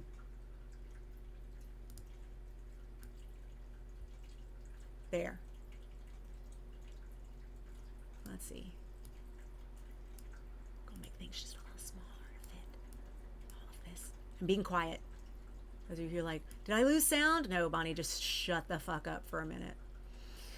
I know, it's rare. It's because we've been going for way longer than a flow sesh. Oh, by the way, I will be on a live stream tomorrow, Thursday, the 4th of June at 5:30 Pacific on someone else's channel, the Moira Press channel. This is Andrea Gare's channel. She's an astrologer. She specializes in like everything. She is so productive. Oh my God. She has so many things going on all the time. She has a show going live every couple of hours, it seems. Anyway, she's having me on as a guest. I've been her guest a few times. This is really exciting because I am tomorrow going to be teaching about flow theory, one of my favorite things to tap into.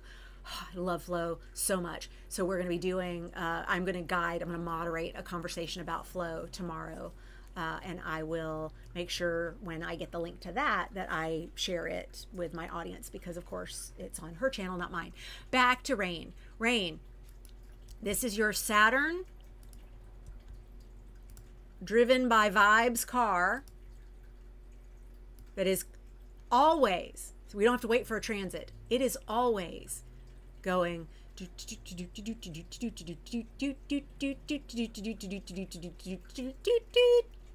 up.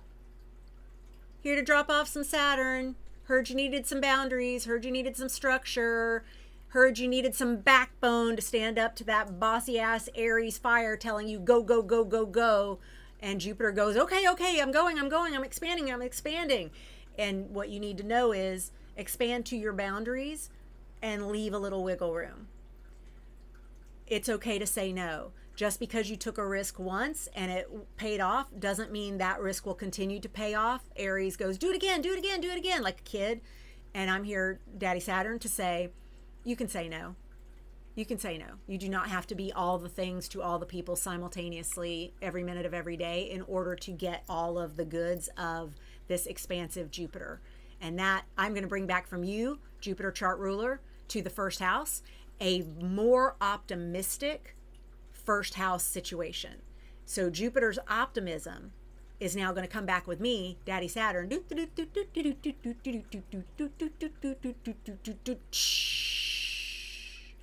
And that optimism is going to help all things physical and just personality wise. Have a little faith, have a little trust. Jupiter says the reason I believe that abundance is infinite is because time is infinite, space is infinite. And if we're never done, there's no feeling of lack, because a temporary sensation of lack is just measuring too soon. So don't measure yet. And Daddy Saturn can say, yeah, that works. I like that. I will bring that optimism back over here to the first house, where we will continue working on boundaries. What do you think? What do you think? Yes, link please, Thursday, 5:30 PST, live on YouTube, Reflow. Yep. Yes, I know this is lots. It's so long. That supports something I've been theorizing in my trajectory. Okay, Vio, sending you lots of love. Let's, let me show you where I will be on the YouTubes so that you'll know it when you find it, because I don't think she has put up the thing yet. Oh, this is her channel right here. This is something that's going on in an hour. Here's when I was on before. Look at that. I'm in my I'm right there. That's where I was on before. So I'm going to be here tomorrow, and on this live tab, I'll have one of these like Ricky has for the one that's starting in an hour. So you can jump on it and join in the fun there. Okay? That's where you will go. All right. Let's come off this now and check on the chat. Chatty chat. And move on to our next. It is, we did rain. Thank you guys for doing this with me. I love having volunteers. It's so much fun. All right, Jennifer and then VO. Boop, boop, boop. Jennifer. JC for anonymity. August 30th, 1962. Time.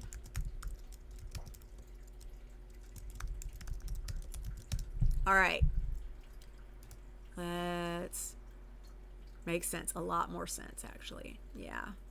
I got you, babe. All right, JC. Does this look like you? 8:30:62, 9:25 p.m. Linwood, California. Boom. All right. So Aries rising. You have a natural chart, the first one we've seen today.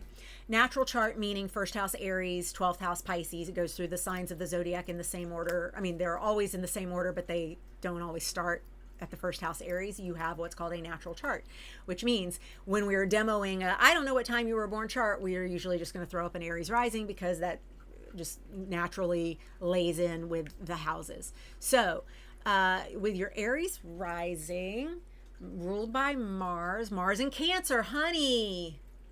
Oh, okay, we're going to support your Mars. I am not looking any farther than that. We're going to support your Mars. And I mean, I'm not going to look any farther than that. I'm tempted to look farther than that, but I'm not going to, because Mars as your chart ruler in Cancer in the 4th house, not happy about it. could create drama unnecessarily constantly. And Virgo is like, please, can we be done with this shit? And especially because you've got Virgo sun and moon, you've got your life car being driven by Mars in Cancer, and then you've got your navigator is Virgo with the map, and then in the back seat you've got Virgo Moon. So you got Virgo Sun as the navigator, Virgo Moon as the backseat driver, saying, does anybody need lunch? Do we have enough oil? Did we refill the water, the coolant? Is there a good Freon in the AC? I don't know if AC works like that anymore. I don't know. Do we have enough wiper fluid? Should we get oil? Do we need extra gas? Like, did we check the air pressure in the tires? And there's just like all of that over there, Virgoing with Mercury in Libra. So also trying to please everybody with that Mercury Libra ruling all that Virgo in the life car. We gotta get this Mars driver feeling less weapon turned onto myself. So that's what we're going to do. We're going to support this Mars in Cancer, and we're going to see, can we do it from within the chart? Do we have anything conjunct? No. Do we have anything opposing? So look at Capricorn 5 degrees. No. Do we have anything squaring? So let's look at Aries 5 degrees. No. Let's look at Libra 5 degrees. No. All right, let's then go to trine. Let's go to water signs. What do we have in Scorpio at 5 degrees? Nope. What do we have in Pisces at 5 degrees? Nope. That Jupiter is close though. All right, so let's consider using this Jupiter. You've got Jupiter in Pisces, which is where Jupiter loves to be. Jupiter loves being in Pisces and Sagittarius, as well as Cancer. Jupiter in Pisces retrograde in the 12th house is doing inner work. Remember, retrograde means energy turned inward. So you've got a natal Pisces Jupiter retrograde, energy turned inward, 7 degrees, moving to smaller degrees, therefore applying to your Mars in Cancer at 5 degrees. We're going to take that. That's what we're going to do. You've got one that is also, we can get this from within your chart. You've also seen the technique of how I've done the bus from outside of your chart. So you are welcome to use the moon to get to your Mars a bunch of times a month if you want that kind of support, since Cancer, the sign your Mars is in, is ruled by the moon. Moon work is going to always be supportive and helpful, so you may want to play with that. But for now, let's get that Jupiter that is in your 12th house in Pisces retrograde doing a good job by trine supporting this Mars in Cancer. And so what Jupiter is going to do, Mars is saying cut a bitch, cut a bitch, cut a bitch, and Cancer is saying I feel for everybody. Why are we so mean? Oh my God, I wait until I'm such backed in a corner like a crab who's gone corner, corner, corner, corner, and then I take this big ass claw and I pinch off your pecker. Like I can't be kind once I get this mad because you cornered me and I have no choice, and then I'm going to feel bad about how mad I got forever and ever and ever. Jupiter is over here in Pisces going, time is infinite, space is everywhere. We have nothing but abundance. We have nothing but optimism for where we can go with this energy. Can we be more multidimensional in the way we feel, Cancer, about being trapped? Because Cancer, Mars gets into a place where they feel trapped, and that's when they go on the attack, and that's why it's ugly. So what we want is, how can we create more spaciousness around this Mars in Cancer in the 4th house? And we're going to do that through Jupiter. So yay, we're going to do an Aries rising chart. Let's go. Aries, Aries, Aries, Aries, Aries. Going to be up here. And we're going to dupe it. And we're going to go JC. And we're going to embiggen. Oh, what happened? You're supposed to travel as a unit. There we go. All right. Good to know that that is not all connected as a unit. Yeah, that was very weird. Okay. I'm going to actually move you up just a little. All right. We need some glyphy glyphs. Let's go here. All right. I know we're not using Venus. We are using Mars, but we are using this so I don't have to change the font over in the side menu because that's such a pain. And if I can do it like this, I done got it. All right, so we're using Mars and we are using Jupiter up here. Great. And did you have a vehicle of choice? You do love Mars? Okay, good. All right, let's find you a vehicle. Where's my vehicles? Where's my vehicles? Where's my vehicles? Oh, I went way too far. There we go. All right, we are going to, if we're doing a water sign trine, yeah, I think we're gonna do, let's just do this one. Let's do the one that I just used as, oh, light rail? Great, done. Even better. I would always rather choose one that you would like. It is fast. All right, yes, it is, that's true. All right, where did we go? Aries, here we go. All right, so we're going to flip it. And we're going to put Jupiter on it, but we are going to get Jupiter, that background, and that background is going to be purple, because magic. And we're going to turn it down. Let's turn it down to 66. Get that spread down. Close you. Group you. Boom. All right, go a little bit smaller. So here's your light rail. Now, because Jennifer, this is already in the 12th house, your natal Jupiter in Pisces, 12th house. It works best through your dreams, through your subconscious, through your meditation, through your divine downloads. The things that Jupiter does best here take place when you are like hanging out with amethyst. Like I would put an amethyst near your head on your bedside table, or sleep with, I don't know if you sleep in a sleep bra. I know some folks do. This is a good, like if you've got a bra pocket, this is a good one.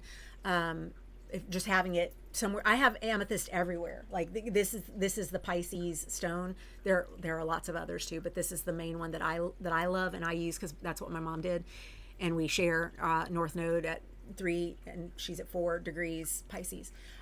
So this light rail here, Jupiter, is operating most of the time in ways that you're not actually physically, visibly experiencing. Pisces things are the things that are happening all the time, all the dimensions, all the timelines. So when you said light rail because it's fast, I kind of chuckled because I'm like, but time is nothing to a Jupiter Pisces. So just keep in mind that this energy that you're going to try and create of support may not show up fast in the way you mean. So it's because it's fast across infinity, and that's a lot. That's a long time. So here we have this light rail, and we're going saying, I'm going to bring some Jupiter optimism, faith, trust, energy over to this Mars in Cancer. And the Mars in Cancer says, I have to fight, I have to protect, I have to snap at anybody who is threatening someone that I care about, including myself, and I overdo. And so what we say is, you can be all of that expansive, but you also have to trust that just snapping your claws is enough. You, like, a little warning is just as powerful, if not more powerful, than I'm gonna pinch off your pecker because you backed me into a corner. So Jupiter's actually advising Mars, you can do less. And you don't have to wait until it gets bad. You can just let it be known that there's a mama bear here. There's a protective energy over here. You have Labradoodle there. Yes, perfect. Perfect. Oh my God, what was in my YouTube feed earlier today that just cracked me the frick up? Let's go to my channel. This is okay. Yes, you're seeing my back end. I want to go to this one. That's where I want to go. You saw my back end. All right. I want to go to this funny. Where'd it go? Where'd it go? I watched it. Where did it go? This one. Everyone's like, how did your chihuahua start howling?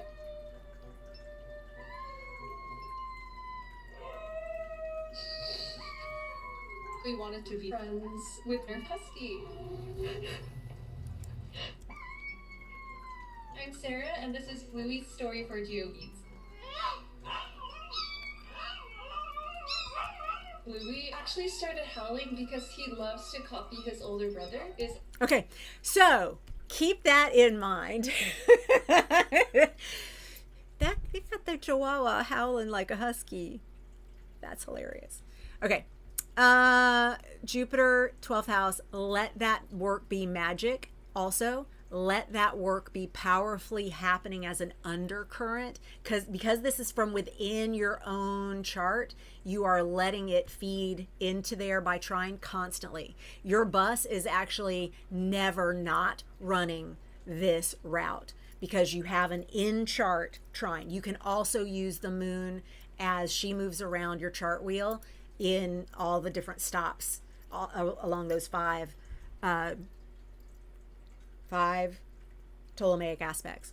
I'm definitely losing my word. If my turn next, my Saturn in Aries, please, your vehicle of choice for your viewpoint magic. Oh my God, that video. I know, right? That video. You are next. Thank you for your patience. I so appreciate it, and you and all y'all. We've hit the 2-hour mark. Isn't this fun? It is. I mean, this is, like, honestly, when I see the big, long podcast, astrology podcast things, and I'm like, that's 3 hours. How does anybody ever have time for this much talking about all the things? And then I go, you would, if that was the way you could kick around, you would. I would. It's true. We're never done talking, VO. Never done talking. Never done. That's what my mom would say to me before we would hang up. But back before my mom passed away, that is exactly how we would end our conversation. She would say, I'm never done talking to you. I'm like, same. Never done talking to you. Never done talking to you. It never ends. Chicago. I miss Chicago. I haven't been there since pre-quarantine times. Wah. All right. We're going to do support for your Aries Saturn. Let me make sure I got that right. Support for, yeah, there's some magic in that 12th house, but haven't articulated it for myself. Thankful for you, Jennifer.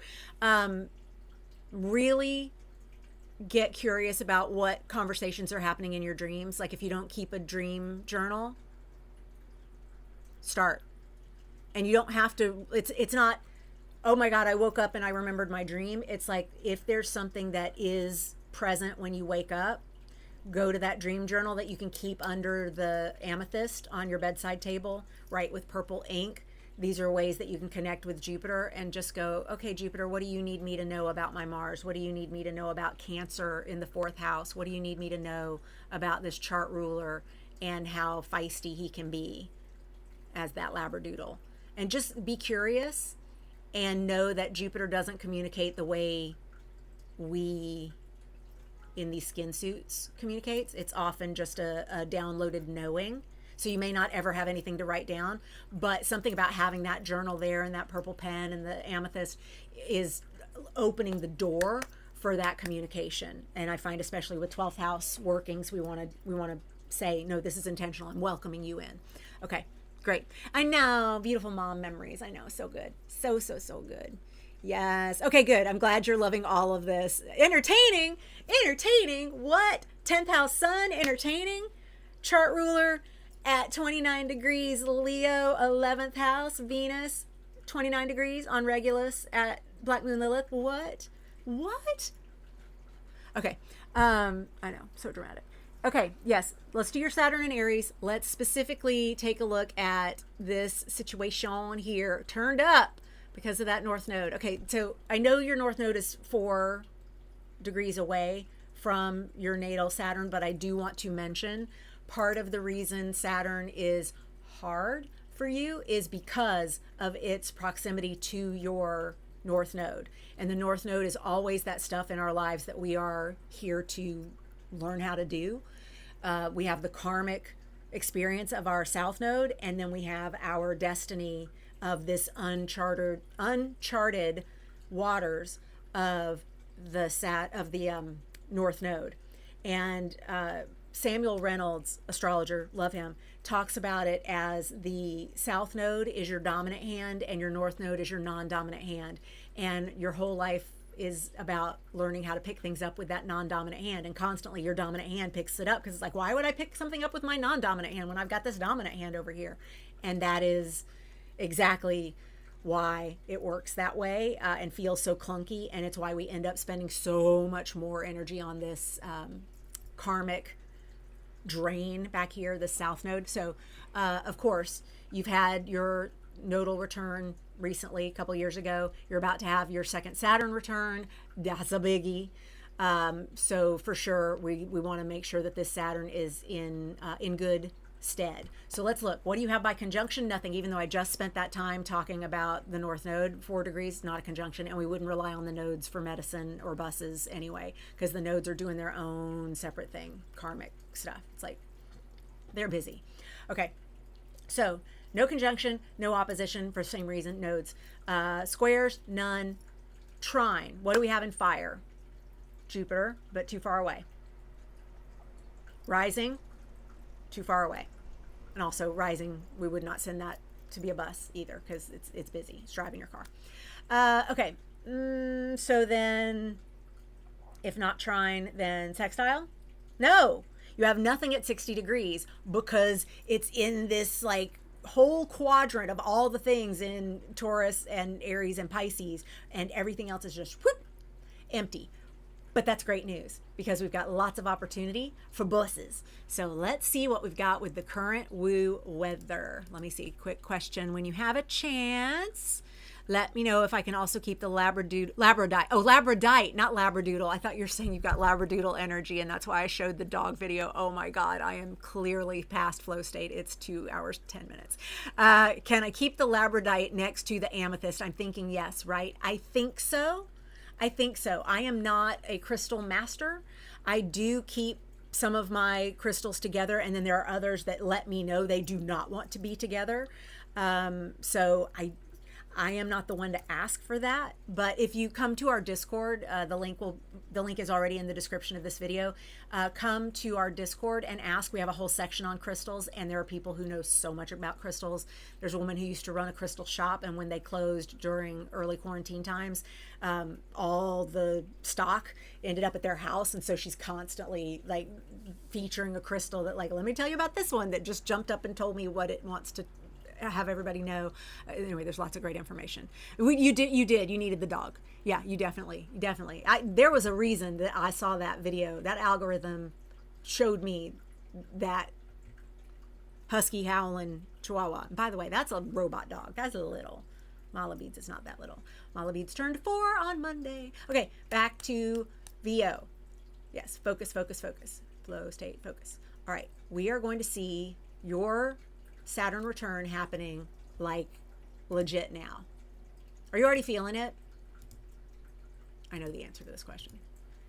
July 14th exact. Retrograde means also August 7th and March 13th, 2027. So VO, you get 3 hits of your Saturn return because of retrograde. The first direct hit is July 14th, 2026. Second hit on retrograde is August 7th, 2026. And then final chapter March 13th, 2027. So you've got this 9-month long story of your Saturn return, second Saturn return. Look to your first Saturn return for themes that you could be looking for and experiencing again. That happened May 5th, 1997, November 10th, 1997, and January 19th, 1998. So when you're looking at that story as a 3-part story, that should help you understand the 3-part story that you're about to get. And the 3-part story, it happens like this.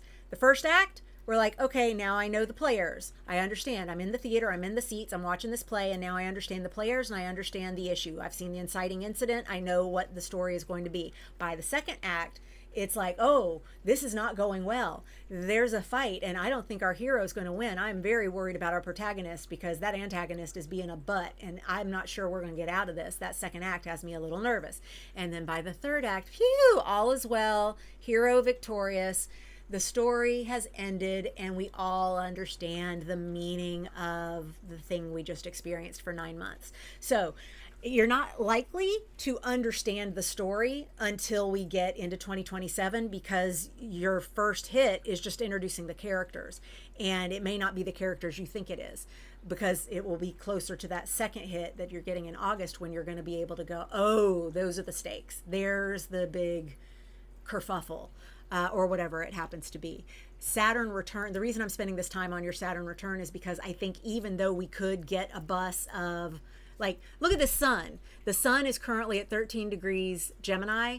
You've got a bus that will be at 14 degrees Gemini and giving you a sextile of vitality. Remember that list of things that I said we want to look to for like what the buses are going to do.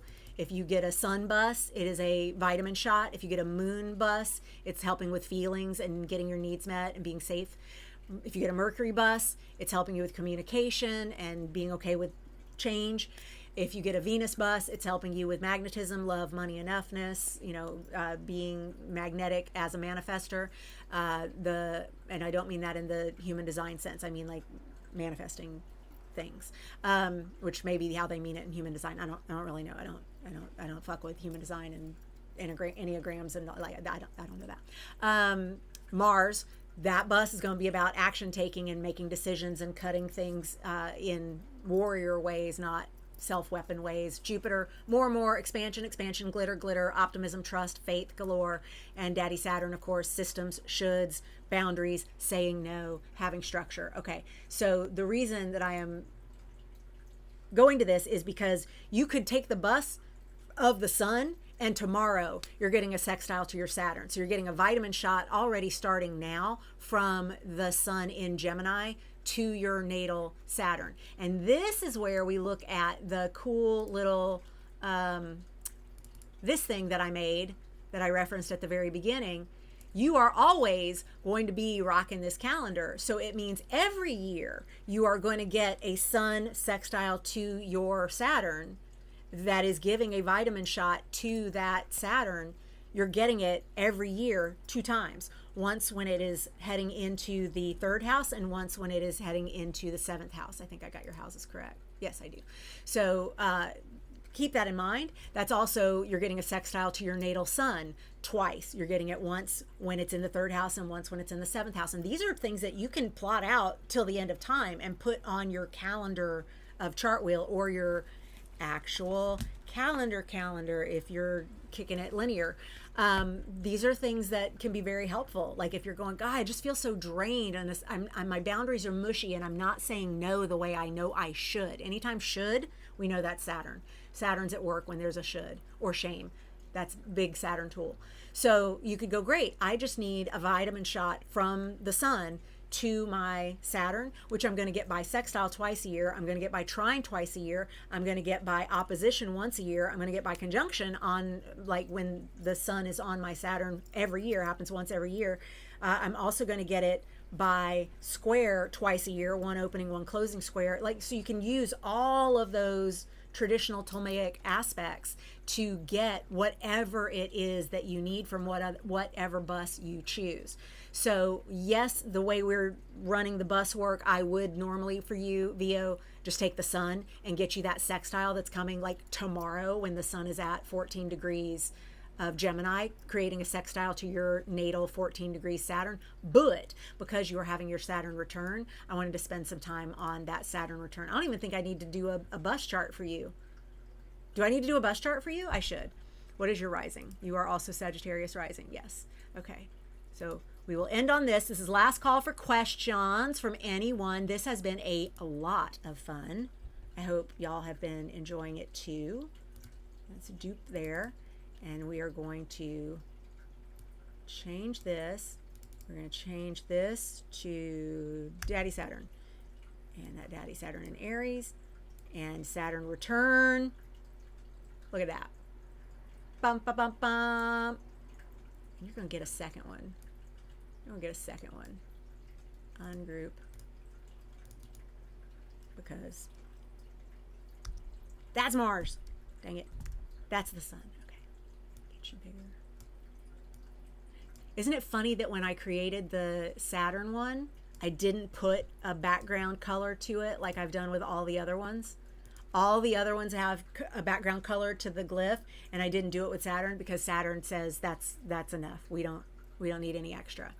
But the sun, come on now, that sun definitely needs some effects. Needs some effects.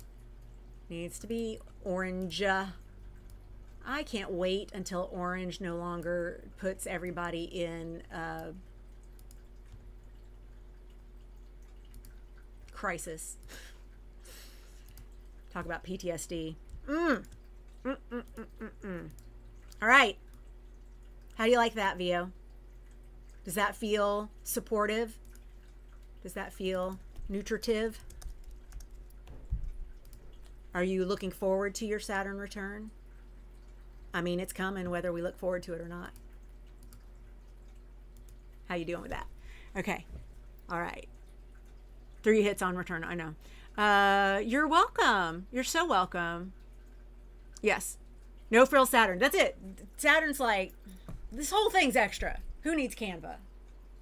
You have a pen. Look, okay. This is Saturn. So this is from my revisioning group, my class, which revisioning is the most affordable way to work with me every month and get in the hot seat and have conversations about what's going on in the sun sign of the month. So it's right now this year, we're spending each sun sign focused on the body. So we just did the Gemini body, and next up we'll do the Cancer body. And so it's what foods are you looking for to support a Cancer body? What body parts are ruled by Cancer, ruled by the moon? What kinds of exercises? What kinds of homework do I want you to do? All of the things. And then there's also a direction. This is Daddy Saturn style graphics. That is the directional pattern for Taurus. It's like a garden. And this is the directional pattern for Gemini. And this notepad is this highlighter on a notepad is very brought to you by Saturn. I'm glad y'all can recognize all that. Oh my God, we're going to end this at 2:22:22. So I'm gonna stop this and see if I can land exactly on that time code. That would make me very happy. Yes, Saturn is too tired from all the shoulds and shapes. Saturn's shaky finger, Saturn's finger of shame is very busy. It's very busy. So there's no time for flourish. That's Jupiter's territory. I totally put glitter in my eye shadow for Jupiter. You are so, so welcome, Rain. Thank you for being here. I really appreciate you. I appreciate y'all participating in the chat. Appreciate y'all supporting one another. I appreciate you sharing your birth information with me so we could use some demo action. And I am very curious to see what folks in the replay crew, have to say about this experience and how they map things out using this technique. And I'd love to hear, especially for those of you that got a demo today, I'd love to hear back from you after you've experienced this a time or two and played with different things. Like the moon is always going to be the fastest bus. It's always going to get around to you sooner because it's happening every month. It's going all the way around your chart wheel. So you're getting it at all of those aspects. I would love to hear how that's feeling for you. And if there's a place where you still feel there's a lack of support, and we can figure out maybe what you want to lean on, what planet is offering the kind of support that would really help you with that. I'm happy to continue to look into this because I'm very excited about the hop on the bus tactic. I think it is incredibly helpful and playful and a neat way to interact with our chart. LOL, but seriously, this is going to help me jump back into 44 days with Venus. After much thought, I think Saturn is #1 internal enemy to the process. Saturn and Venus work together beautifully when we get them on the same page. Consider that Saturn is exalted in Libra, and Libra is ruled by Venus. To understand their relationship has to go through the scales of justice. And with that, I will leave you all. Thank you so much for joining me. It's been a blast.